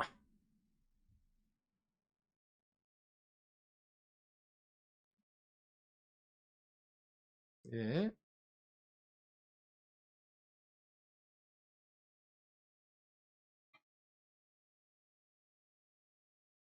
예, 쪽집게 챔피언님. 예. 말귀를 못 알아들으면 가난한 사고방식이죠. 그리고 아니 뭐 댓글창에 여기서 올리시는 거는 괜찮은데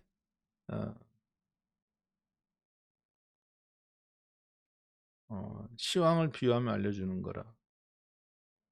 데모하는 회사를 굳이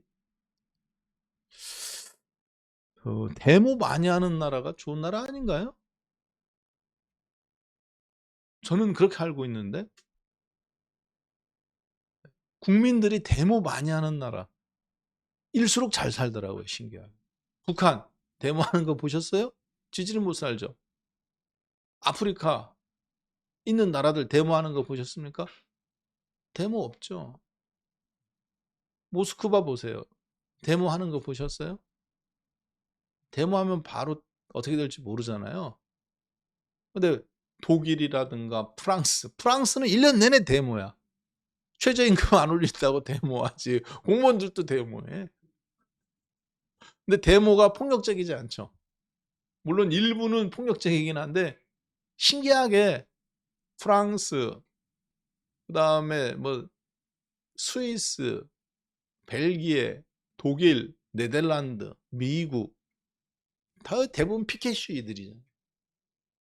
데모라기보다는 좀 축제 비슷하게 막 화염병 던지고 이런 데는 이제 물론 프랑스 같은 데는 과격하게 하긴 합니다만 일부 이민 노동자들이나 근데 대부분 그 나라 국민들은 주로 이제 피켓 시위나 로컬 시위를 많이 하죠. 거리 행진을 이렇게 한다든가 가족들끼리 하잖아요. 그러니까 유모차 밀어가면서 하고 데모 많이 하는 나라. 데모라는 표현이라기보다는 평화적 시위 행진이라든가 그러니까 자기들의 어떤 주장을 자유롭게 펼칠 수 있는 나라. 자유의 상징이죠. 그게 억압되는 나라는 공산당 독재밖에 없습니다. 빨갱이들 나라, 독재의 나라, 공산당의 나라, 특히 독재가 판치는 나라, 자유를 억압하는 나라일수록 데모가 없어요. 신기하게. 오히려 그런 나라들이 더 잘 살고 주식도 다양화됩니다. 미국 보세요. 주식이 굉장히 다양하죠. 그렇죠? 네. 별의별 종목이 다 상장되잖아요. 금융상품이. 떨어지는 데 베팅하는 상품. ETF도 상장하고. 나 세상에 ETF인데 떨어지는데 곱하기 3배 상품. 금리가 그러니까 나라가 부도날 확률이 높은 상품. CDS. 그렇잖아. 부도 위험이 높을수록 돈을 버는 게 있는 거야. CDS. 그러니까 굉장히 창의적이지 않나요? 우리들 생각에는 야 무조건 잘 돼야 주식이 올라가. 기아차도 있고 반도체도 있고 현대차도 이것만 돈 번다고 생각해. 근데 미국 놈들은 무슨 뭐까지 처먹느냐? 떨어지는 상품까지 만들어. ETF까지인데 떨어지는 상품. 떨어지는 쪽에 베팅해도 2배, 3배, 5배짜리들 만들어내. 하다가 또 이것도 생각해내죠. CDS 상품. 한 나라가 부도 났을 때 나라가 망해. 그랬을 때 거기에 베팅하는 상품. 신용위험, 부도위험 수합 방식. CDS, 서브프라임 때 굉장히 유명해졌죠. 그 다음에 변동성 상품. 빅스 지수라고 해가지고. 얼마나 창의적입니까? 거기에 모이는 돈이 어때요? 전 세계에서 다 모이죠. 그러니까 거기서 자꾸 이자도 나오고 떨어지는 쪽에 베팅하는 게 있으니까 주식도 싸게 살 수 있는 또 돈들이 또 펀드들도 융성하고 그러니까 다 모이는 거야. 물고기들이. 미꾸라지도 모이고 피라미도 모이고 미꾸라지 잡아먹는 메기도 있고 메기가 싸는 똥 받아먹는 붕어도 왕성하게 자라고 그러면서 그 저수지 전체가 풀이 생태계가 다양하게 돼가면서 많은 돈들을 끌어모으고 그렇기 때문에 아까 베트남의 그 전기자동차 회사 같은 회사도 시가총액이 삼성전자, 현대자동차하고 기아자보다 더 큰 200조 원 시가총액까지 상장될 수도 있고 거기 투자한 사람들은 지금 떼돈 벌었겠죠. 그렇죠? IPO 할 때 투자하는 회사들이 있을 거 아닙니까? 미국의 펀드나 이런 애들은 지금 뭐 한 10조, 20조씩 돈을 만지고 있지 않겠어요? 언제 락 걸려갖고 못 팔아먹을 뿐이지. 현대자동차, 기아자동차 시가총액 32조, 39조 하고 있는데 전 세계 5위 자동차 그룹이라고 해갖고 그런 거에 비하면 우물안 개구리에 불과한 거죠. 더블 대봐야 80조야. 베트남 회사가 200조인데 심각하게 받아들여야 됩니다. 베트남, 인도, 중국에 이어서 정말 심각하게 받아들여야 돼요. 우리나라 제조업이 지금 이 길로 가는 게 맞는 건지. 베트남 회사도 미국에 상장했는데 200조야. 그러면 지금 현대자동차 정의선 회장님이나 이재용 회장님은 무슨 생각하겠어요? 야 이거 한국에서 기업 잘 키워가지고 그렇죠? 시대의 흐름에 맞는 그러면 기아자동차, 전기차 분사시키면 어떨까요? 그런 생각 해볼 수 있겠죠. 기아자동차가 테슬라 다음으로 전 세계 전기차 만드는 회사 중에서 유일하게 흑자 회사입니다. 중국 기업을 배제하고 테슬라하고 기아차만 전기차에서 유일하게 흑자였어요. 불과 작년까지. 다른 포드, GM 다 적자란 말이에요. 전기차 파트에서는. BMW, 벤츠 다 마찬가지고. 기아 자동차만 유일하게 흑자예요. 테슬라하고. 중국 기업을 배제하고는. 그러면 지금 기아 자동차 전기차 파트, LG 엔솔처럼 물적 분할이든 인적 분할이든 하는 게 좋을까 안 하는 게 좋을까요?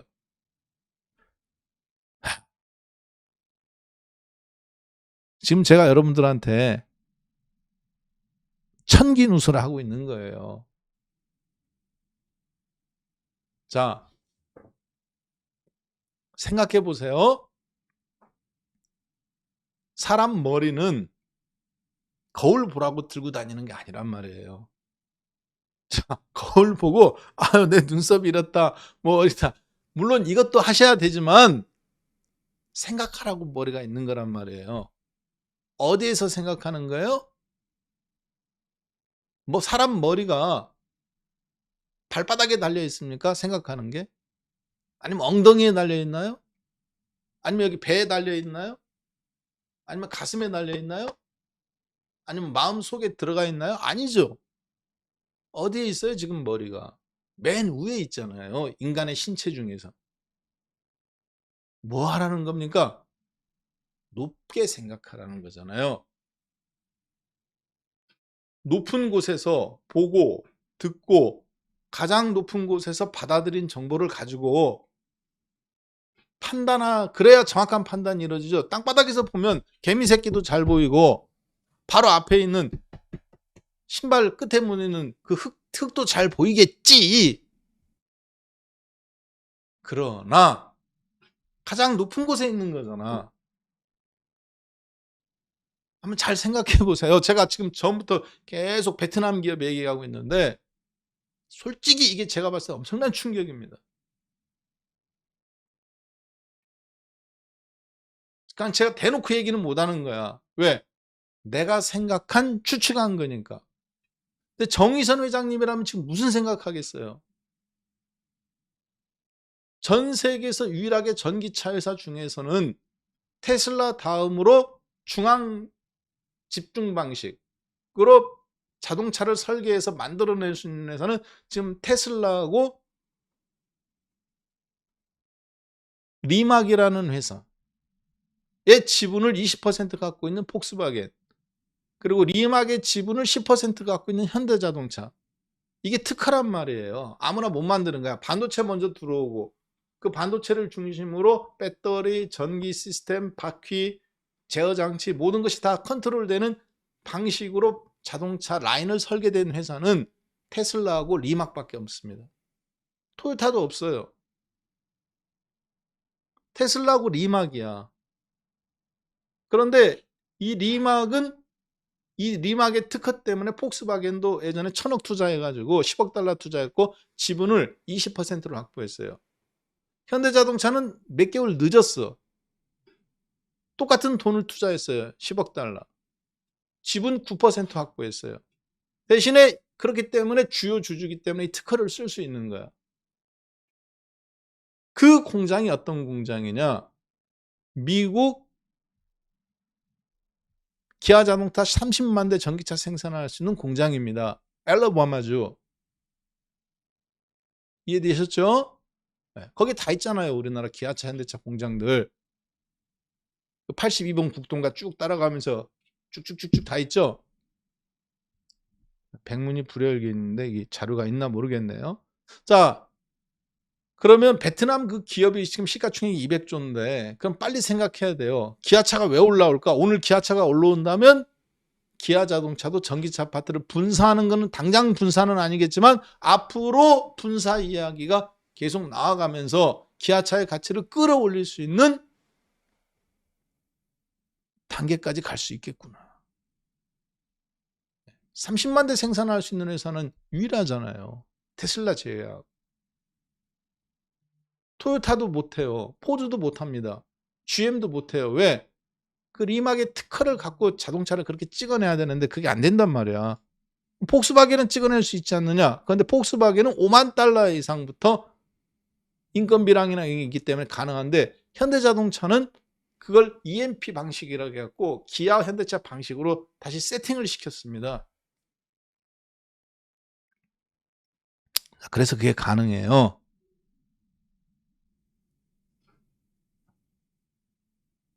잠깐만, 이게 있나 모르겠네요. 예, 잠깐 한번 볼까요?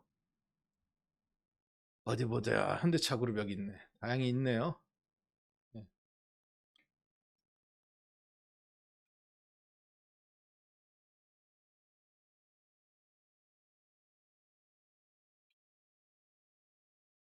예, 예, 있다, 있다, 있다.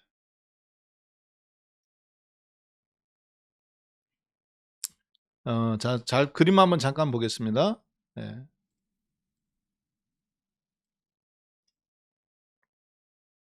자, 지금 보시는 이 그림은 자동차의 이제 설계 구조 방식입니다. 테슬라가 쓰는 방식은 이런 중앙 집중 방식이에요. 전기차가 배터리를 움직인다고 해서 무조건 다 똑같은 전기차가 아닙니다. 뭐냐면 가장 먼저 반도체가 설계됩니다. 반도체가, 그러니까 차를 조립할 때 반도체가 먼저 중심이야. ECU라고 그러죠. 그리고 이 ECU를 중심으로 모든 제어 장치, 배터리뿐만 아니라 그 배터리에서 나오는 전력 시스템을 가지고 운전하는 거, 그 다음에 브레이크 장치, 그 다음에 구동 장치, 모든 것이 다 설계되고 부품이 거기에 맞게 설계가 되고 생산이 되는 거예요. 이걸 뭐라고 그러냐? 중앙 집중 방식의 자동차라고 말합니다. 자, 그런데 똑같은 전기차인데 벤츠라든가 BMW라든가 혹은 토요타 자동차라든가 심지어 포드 자동차, GM 자동차까지 어떤 방식이냐? 도메인 컨트롤 방식입니다. 도메인 컨트롤 방식이라는 건 뭐냐면 마치 책 목록표처럼 여기에 큰 게 있는 거에서 수학이다. 수학이면 여기 수학에 여기에 이렇게 무슨 도형, 그 다음에 사칙연산, 더하기 빼기 곱하기 나누기, 이런 식으로 사칙연산에는 뭐뭐뭐뭐뭐, 도형에는 뭐뭐뭐, 사각형, 육각형, 정육각면체, 뭐 이렇게 쭉 이렇게 있는 거예요. 전통적인 자동차 방식입니다. 그리고 나서 거기에 그냥 하나에 불과한 거예요. 이 중앙칩 방식이. 그러면 이렇게 생산하면 되지 라고 생각하실 수 있겠지만 그게 안 됩니다. 이게 특허예요. 리막이라는 회사와 폭스바겐이 아니라 이 테슬라하고, 물론 다른 회사들도 라인을 처음부터 이렇게 설계할 수 있습니다. 근데 기아 자동차가 시도한 지 지금 2025년이나 미국 공장 완공이잖아요. 땡겨서 2024년부터라고는 하는데, 하반기부터라고 하는 내년이죠. 그러면 전 세계에서 단일 공장으로서 30만 대 미국 안에서 생산할 수 있는 회사는 흔치 않단 말이에요, 지금은. 자, 그러니까 기아차가, 그 베트남 자동차 회사도 그 정도인데 분사시키는 순간 200조 가치는 있을 수 있겠지. 그렇죠. 근데 문제는 이게 우리나라한테는 좋은 이야기일 수도 있지만 한편으로는 무서운 이야기도 합니다. 왜? 대한민국에 있는 반도체가 일본 거 뺏어와 가지고 우리나라가 성공한 것처럼, 그리고 중국 놈들이 우리나라 조선업이나 백색가전이나, 지금 백색가전 다 중국 거잖아요. 그렇죠. 여러분들 마트 가보세요.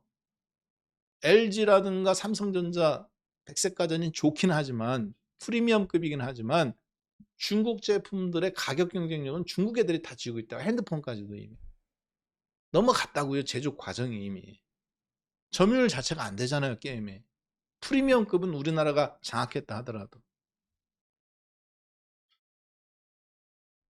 제조업은, 그런데 양이라는 게 있습니다. 그래야 규모의 생산이라든가 물자 경쟁력이 있는 거예요. 근데 지금 문제는 우리나라는 이제 양이 아니라 질로 가고 있는 거죠. 중국의 양은 다 내줬잖아. TV부터 디스플레이, 세탁기, 텔레비전, 네.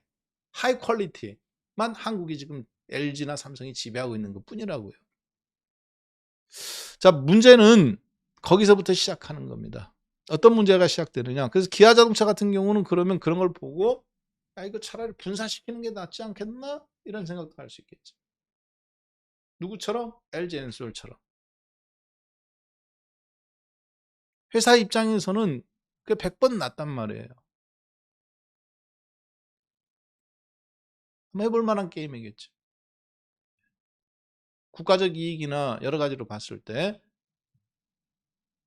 자, 그래서 기아자동차 지금 움직이며 봤을 때는 그러면 기아자동차하고 맞물려 있는 전기차 부품 회사들과 기아차의 관계는 약간은 한번 국제 자금 흐름에서는 다시 볼 수도 있는 게임이거든요. 이해되셨죠? 네, 이런 경우는 이번 주 내내 괜찮지 않겠나 봅니다. 추세 상승은 모르겠습니다만 한번 지 가격이라면 국제 판세가 그렇게 움직였어? 그러면 괜찮겠는데 지금이라면 뭐 84,000원 3,000까지 나면 난 보지 해볼 수 있잖아. 그렇죠? 자, 그리고 부품주들까지도 한번 뭐 만도라든가 현대 위아라든가 그동안 많이 빠졌잖아요, 애들도. 현대 위아, 만도. 자, 주식은 어렵게 생각하면 한없이 어려워요. 자, 그런데 주식에도 길이 있습니다. 주식은 2,000개를 놓고 하는 게임이에요. 여러분들이 감독이라고 생각해 보세요. 야, 아까는 춤 이야기하더니 이제 또 감독 이야기한다. 자, 보세요. 주식이 어느 날 갑자기 뜬금없이 하는 게 아니란 말이야. 거래소에 900개, 거래소에 900개, 코스닥에 1,100개. 그래서 2,000개를 하는 게임이잖아요. 근데 이 중에서 어느 정도 몸집이 있고 할 만한 거는 거래소에서 200개, 코스닥에서 300개 기업이란 말이에요. 코스닥이 시가총액이 작은데도 왜 그러냐? 다양성 때문에 그래요. 어쩔 수 없이. 자, 그러면 500개 종목만 사실을 가지고 거의 100번 매매하면 95번은 이 500개에서 이루어집니다. 정상적인 사람이라. 비정상적인 사람이라면 어디서 이루어지느냐? 이 500개 밖에서 이루어져요. 맨날 잡주 이렇게 하고. 누가 성공 확률이 높느냐? 여기가 높아요. 왜 그럴까요? 돈이 많은 사람일수록 펀드 매니저, 국민연금, 미국 펀드, ETF 다 여기서 돈이 돌기 때문에 그런 거야. 이해됐죠? 대한민국 땅덩어리 넓어요. 근데 인구의 절반은 어디 살아요? 서울과 경기에 살아요. 우리가 이걸 뭐라고 그럽니까? 인프라라고 합니다. 서울과 경기의 절반 가까이 살지만 사실 대한민국은 무슨 공화국이에요? 강남공화국입니다. 지하철 생길 때마다 어떻게 합니까? 전부 다 강남 지나가죠. 새로운 도로 생길 때마다 어떻게 합니까? 전부 다 강남 지나가죠. 기차 새로운 거 생길 때마다 어디 지나갑니까? 전부 다 강남 지나가죠. STX 기차역 어디 있어요? 사람 많이 사는 상계동이나 이런 데 있습니까? 아닙니다. KTX 수서라고 그러잖아요. 인구 밀도로 보면 강북에 있어야 돼요. KTX 수서가 아니죠. 그리고 여러분들 아파트든 뭐든 다 보세요. 의정부에 짓든 동탄에 짓든 송도에 짓든 파주에 짓든 어느 신도시에 짓든 뭐라고 합니까? 강남까지 20분. 출퇴근이 자유롭다. 해가면서 강남까지 뭐 15분. 강남까지 뭐 30분. 전부 다 강남을 기준으로 다 선전을 한단 말이에요. 생활권이 그러니까 전부 다 강남 중심으로 한국은 사실 보이지 않게 형성이 되어 있는 겁니다. 돈의 중심이. 도로가 다 그렇게 나와 있기 때문에. 자, 이걸 우리가 뭐라고 그래요? 인프라라고 그래요. 이건 하루아침에 이루어지지 않습니다. 그건 교육 때문에 그럴 수도 있고요. 기업들이 거기에 있을 때 그럴 수도 있고요. 여러 가지 요인들이 있단 말이에요. 하루아침에 만들어지지 않아요. 그것은. 자, 주식도 마찬가지입니다. 2,000개 종목이 있지만 실제 이루어지는 종목은 300개 중심으로 사실 거의 이루어져요. 매매는. 근데 나는 거기에 벗어나 있다. 여러분이 땅을 10,000평을 갖고 있다 하더라도 저기 강원도나 어디에 있는 거야. 그 땅이 가치가 없다. 제주도에 있는 땅들이 올라가고 좋죠. 그렇지만 주류는 아닌 거야. 부동산에. 내가 부동산에서 돈을 벌어야 되겠다고 하면은 강남을 중심으로 항상 생각해야 된단 말이에요. 그렇죠? 아니면 나는 거기 경쟁이 치열하니까 다른 형태의 매매를 통해서 해야 된다. 제주도에서 목장을 사갖고 개간해갖고 카페를 만든다든가, 아니면은 강원도나 이런 데서 무슨 자기가 그런 개발 능력이 있어야 되는데, 가장 노멀한 것은 주식도 마찬가지입니다. 이 500개 종목에서 나오는 거예요. 그러면 그 주식들에서 외국인이나 기관들이 큰 돈들이 움직이기 때문에 그런 거란 말입니다.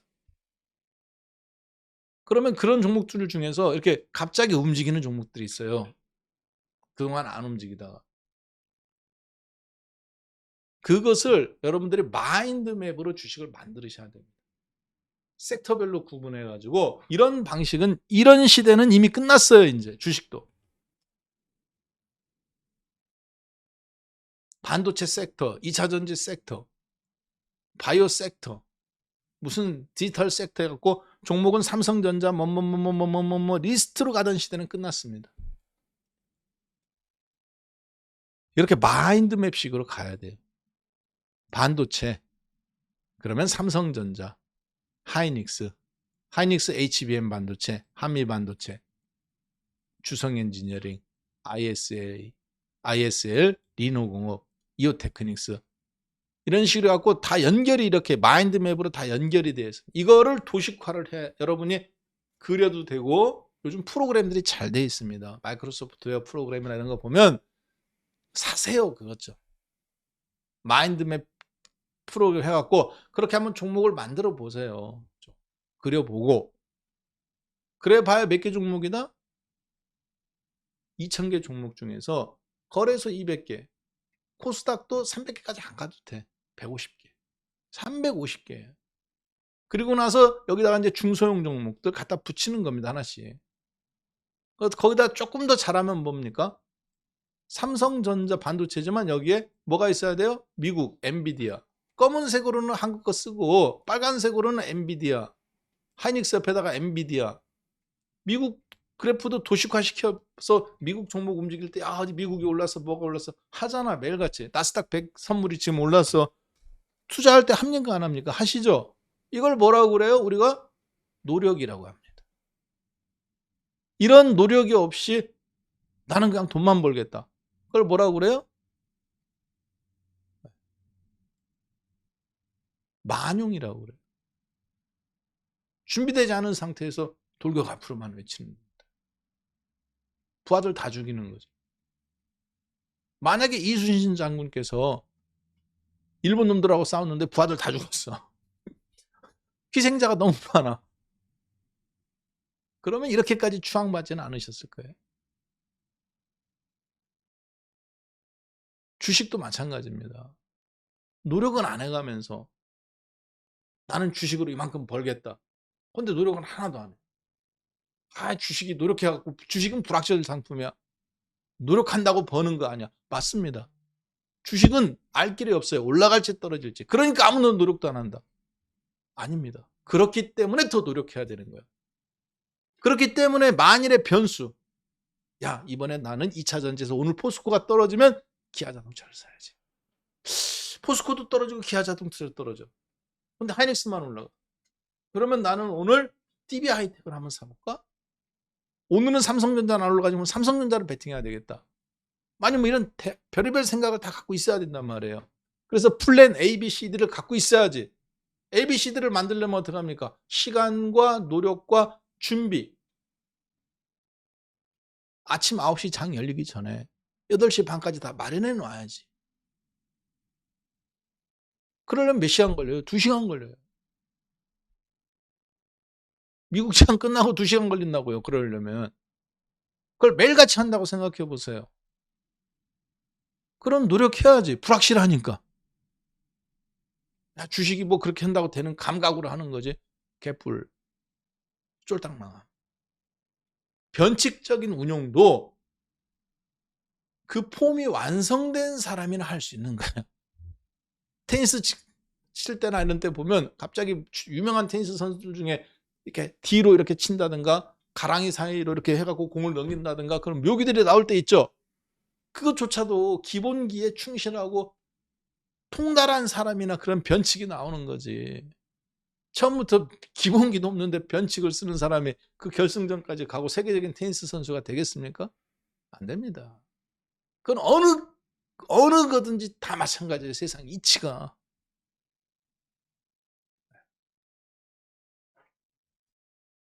정말 대충 하면은 아무것도 안 돼요. 벌고 싶으세요? 네. 여기 나 지금 100억 벌고 싶다. 안 벌고 싶은 사람 누가 있겠어요? 다 벌고 싶지. 100억은 고사하고 10억이라도 1억이라도 그러면 그만한 노력을 했냐는 거지. 준비가 되어 있냐는 거지. 그런 속에서 주식을 봤을 때 기아자동차라든가 지금 현대모비스라든가 성우하이텍이라든가 아까 보셨지만 만도라든가 이런 종목군들을 단기적으로 최근에 이렇게 빠졌는데 그런 흐름들 속에서 이게 우리나라만 가는 게 아니다는 얘기죠. 제 얘기는 아까. 그렇게 한번 해야 되지 않겠냐. 그래서 여러분들한테 그것을 어떻게 하면 좀 더 쉽게 전달할 수 있을까? 춤 이야기도 했고요. 그렇죠? 그 다음에 지금 무슨 사랑은 관계다. 야, 박한샘은 주식 이야기지 않고 사랑 이야기만 해. 사랑은 관계다. 2차 전지와 반도체의 관계, 왼수의 관계냐? 아니면 사랑과 정비례의 관계냐? 네. 자, 그리고 방금 이렇게 이제 중앙 집중 방식. 그래서 기아 자동차를 봤을 때 새롭게 기아차를 한번 재평가를 약간 좀 해볼 수도 있다. 지금 이번 주에서는. 그래서 아까 여러분들하고 했습니다. 이 이야기까지는 제가 안 하려고 그랬어요. 왜? 그게 단기적으로 앞만 보는 사람들한테는 보이지 않는 그림입니다. 기아차가 오늘 올라갔다가 내일 또 1%라도 빠지면 다 던져버린단 말이에요. 자, 그래서 오늘은 여러분들하고 오늘장 종목을 한번 정리해보면 다음과 같습니다. 1번 톱텍 개별주 중심이라고 했죠. 그 다음에 2번 성우하이텍 오늘 택으로 끝나네요. 그리고 기아 그리고 4번 뭐 기아는 그냥 상징적이라고 보면 되겠고요. 그리고 현대위아 그 다음에 5번은 제가 봤을 때는 아직 저게 끝나지 않았습니다. 류프닝 관련주들이 아직 다 끝나지 않았어요. 그래서 어제도 말씀드렸다시피 쿠쿠홀딩스 이런 종목 다시 한번 볼 수 있겠습니다. 자, 다음 주를 위해서 저희가 한번 사진 찍어 놓을게요. 자주 잃어버리니까. 외국인이 사는 주식 사고 싶다며, 기관이 사는 주식 사고 싶다며. 그런데 생각은 어떻게 하면 오늘 빈병 하나 더 주워 볼까? 내가 지금 저 박스 주웠으면 라면 박스 10개 내가 가져갈 건데 저놈이 먼저 가져가 갖고 그 박스만 쳐다본단 말이에요. 빈병만 쳐다본단 말이에요. 그거 버리셔야 됩니다. 그 생각. 그거는 지금 내 앞에 이게 금덩어리 이런 것들이 지금 막 널려 다니는데 그거 먼저 줍고 시간이 남을 때 박스도 줍고 빈병도 줍고 하는 거예요. 지금은 그런 시간대가 아니란 말이에요. 시간이 남을 때는 빈병도 줍고 박스도 줍고 하는 겁니다. 근데 지금 이 변동성장에서는 그게 아니란 말이에요. 지금은. 금덩어리 왔다가 가고 있고 은덩어리 은덩어리 던졌는데 건너가면 돌덩어리고 돌덩어리 걸러다가 강 건너면 금덩어리를 바뀌고 지금 그런 구간이라 밀물썰물 구간에 리오프닝주 보셨잖아요. 2차 전지주들 지금 운봉 날 때 무섭게 나잖아요. 또 미국과 중국의 관계 속에서 지금 우리나라가 전 세계에서 가장 민감한 나라예요. 근데 이 판에서 지금 주식을 해가면서 어제 그 얘기가 들려왔는데도 불구하고 헬렐레 하고 있다. 까지도 뭐 기아 자동차나 이런 거 움직이는 거 보고 감이 안 온다. 그러면 저는 그렇게 말합니다. 몸치다. 돈의 감각이 안 깨어 있는 거야. 잠자고 있는 여러분의 돈의 세포를 깨우세요. 깨워야 돼. 안 깨워져요. 그게 쉽게 안 깨워집니다. 어떻게 해야 됩니까? 전업 투자를 하고 있다. 머리 빡빡 미세요. 나는 전업 투자다. 그러면 머리 미르시라고요. 나는 장 끝나고 맥주 한 잔 먹고 돈 벌었을 때 치킨 하나에 치맥 시켜놓으면 낙이다. 술 끊으세요. 그 정도 할 수 있잖아. 그 정도 각오 안 돼 있어. 머리를 미르라는 거는 주변 사람하고 관계를 정리하라는 거예요. 불필요한데 에너지 쏟지 말라는 거지. 그렇잖아. 빡빡 밀고 누구 만날 수 없잖아. 안 그렇습니까? 전업이라며 이게 생업으로 생각한다면. 근데 직장인은 안 되겠지. 아니면 무슨 치킨집 사장님이신데, 아니면 무슨 가게 운영하시는데, 혹은 내가 뭐 개인 사업 하시는데 빡빡 밀고 거래처 사람들 만날 수는 없잖아. 그런 분들은 안 되겠지. 그렇지만 머리 밀면 6개월 뒤면 다 납니다. 머리 밀으면 6개월 뒤에 다 나요. 물론 안 나시는 분들도 있어요. 안타깝게도. 네? 네. 안 나시는 분들도 있어요. 우리 빛나리 회원분들은 안 나시는데, 자, 웬만하면 6개월 뒤면 다 머리 깎는다고 안 죽어. 지금이 그런 타이밍이에요. 여러분들도 그런 준비를 해가면서 해야. 이게 이 장은 지금 보통 장이 아니란 말이에요. 여기서 살아남은 사람은 앞으로 조만간에 이 박스권이 지나가면 먹을 것 천지란 말이에요. 그때는 실력이 있든 벌게 되어 있어요. 이미 지금도 그런 장이 약간씩 오고 있어요. 제가 봤을 때는. 이런 좋은 종목군들이 이렇게 많이 빠졌잖아요. 기아부터 시작해서 LG전자나 이런 종목군들도 이렇게 밀려 있잖아. 봐봐. 이 세계적인 기업들이 이렇게 많단 말이에요. 근데 지금 이게 지수가 이제 가느냐 안 가느냐에 따라 방향이 정해지는 거란 말이에요. 더군다나 우리나라 지금 바이오 종목군들은 지난 몇 년간 하락해 있었기 때문에 유럽도 그렇고 미국도 그렇고 종목장들이 왔잖아요. 우리나라도 지금 오느냐 안 오느냐에 따라 기회가 많이 갈려 있을 것 같습니다. 그러면 그 기회를 내가 살릴 거냐 말 거냐 좀 어느 정도 감각이 있으신 분들은 아마 피부로 어느 정도 감이 지금 오실 것 같아요. 그렇죠? 자, 그래서 눈썹 밀면 조금 오래 걸립니다. 머리만 밀어도 돼요. 눈썹은 밀면 조금 골치 아픈 게 신경이 많이 쓰여. 밀어봤던 사람 입장으로서 자, 밀어봤던 사람 입장으로서 주식에만 내가 집중하리라 앞으로. 저는 20대 후반에 밀었어요. 한참 외모에 신경 쓸 때. 근데 여러분은 지금 신경 쓸 사람 없잖아. 그렇잖아요. 빨개 벗고 있어도 사모님이 눈길조차 안 주잖아. 가족끼리. 자, 머리를 밀든 눈썹을 밀든 관심이 없단 말이야. 아무도 이제. 그러니까 머리도 밀고. 근데 눈썹은 밀면 좀 시간이. 왜 신경이 쓰이냐? 눈썹은 밀면. 머리는 그냥 자연스럽게 나요. 다 나와서 덮어버리는데 눈썹은 조금 다르게 나옵니다. 신기하게.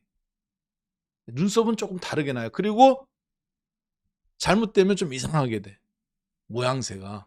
눈썹이 이렇게 좀 더 길어져 가면서 처진다든가 더 강해진다든가. 최악의 경우는 어떤 거냐? 아예 사람을 안 만나는 방법이 있습니다. 눈썹을 한쪽만 밀어요. 아니 진짜. 눈썹을 한쪽만 밀잖아요. 그럼 사람 못 만나요. 나중에 어쩔 수 없이 미는데 시차를 두고 나면 색깔이 달라진다고. 자, 그렇게 집중해. 미친 듯이 한번 해봐. 그러면 여러분 진짜 5천만 원이 1억 된다니까요. 1억이 3억 된다니까. 5억이 10억 돼요, 정말. 이 장이 지금 여기서 이제 오랫동안 이렇게 박스장 속에서 개별 종목들이 뭔가 나옵니다. 그러다가 아래로 폭락이 나오든지 유럽처럼 급등이 나오든지 한국도 그런 관계로 이제 가게 돼 있어요. 그런데 이 기간이 굉장히 지루하고 재미없는 구간이야. 그게 벌써부터 몇 개월째 나오고 있어. 여기서 어떤 형태든지 살아남는 그 몸짓, 아까 제가 리듬을 타야 된다고 했잖아요. 그 감각을 찾아야 돼. 그거 못 찾으면 죽습니다. 개인주라 다. 그러면 어떻게 되느냐? 맨날 남 탓만 하게 돼 있어. 뭐 내가 증권 방송을 보고 샀더니 뭐 했다. 이 책을 보고 샀는데 뭐 했다. 뭐 어떤 기법을 보고 했는데 뭐 했다. 나라가 왜 이러냐. 미국 놈들만 뭐하고 뭐 했다. 맨날 남 탓만 해요. 사실은 그게 90%입니다. 다 같이 떨어지거나 다 같이 올라갈 때는 안 그래요. 근데 지금은 그런 장이 아니란 말이에요. 박스장이란 말이에요. 그리고 섹터별로 움직이거나 종목별로 움직이고. 그렇기 때문에 굉장히 어려운 장입니다. 벌었다가도 토해내야 되고. 여기서 살아남는 사람이 1%예요, 진짜. 그 사람이 다 독식하는 겁니다. 여러분들은 그런 감각들을 이런 데서 빨리빨리 찾는 거예요. 아, 기아자동차 왜 움직일까? 어제 흐름 속에서 그럼 나는 성우 하이텍을 오늘 한번 사봐야 되겠구나. 그래서 아침부터 성우 하이텍 아까 방송하자마자 말씀드린 겁니다. 자, 이렇게 해서 오늘 그러면 저는 오늘 고품격 증권방송 춤으로 시작해서 사랑의 관계와 그리고 끝나는 우리 오늘 저녁 마사지 주식 이야기보다 춤 이야기, 사랑의 관계 이야기하고 있는 박한샘은 여기서 물러가고요. 다음 주 여러분하고 또 뵙도록 하겠습니다. 네, 감사합니다.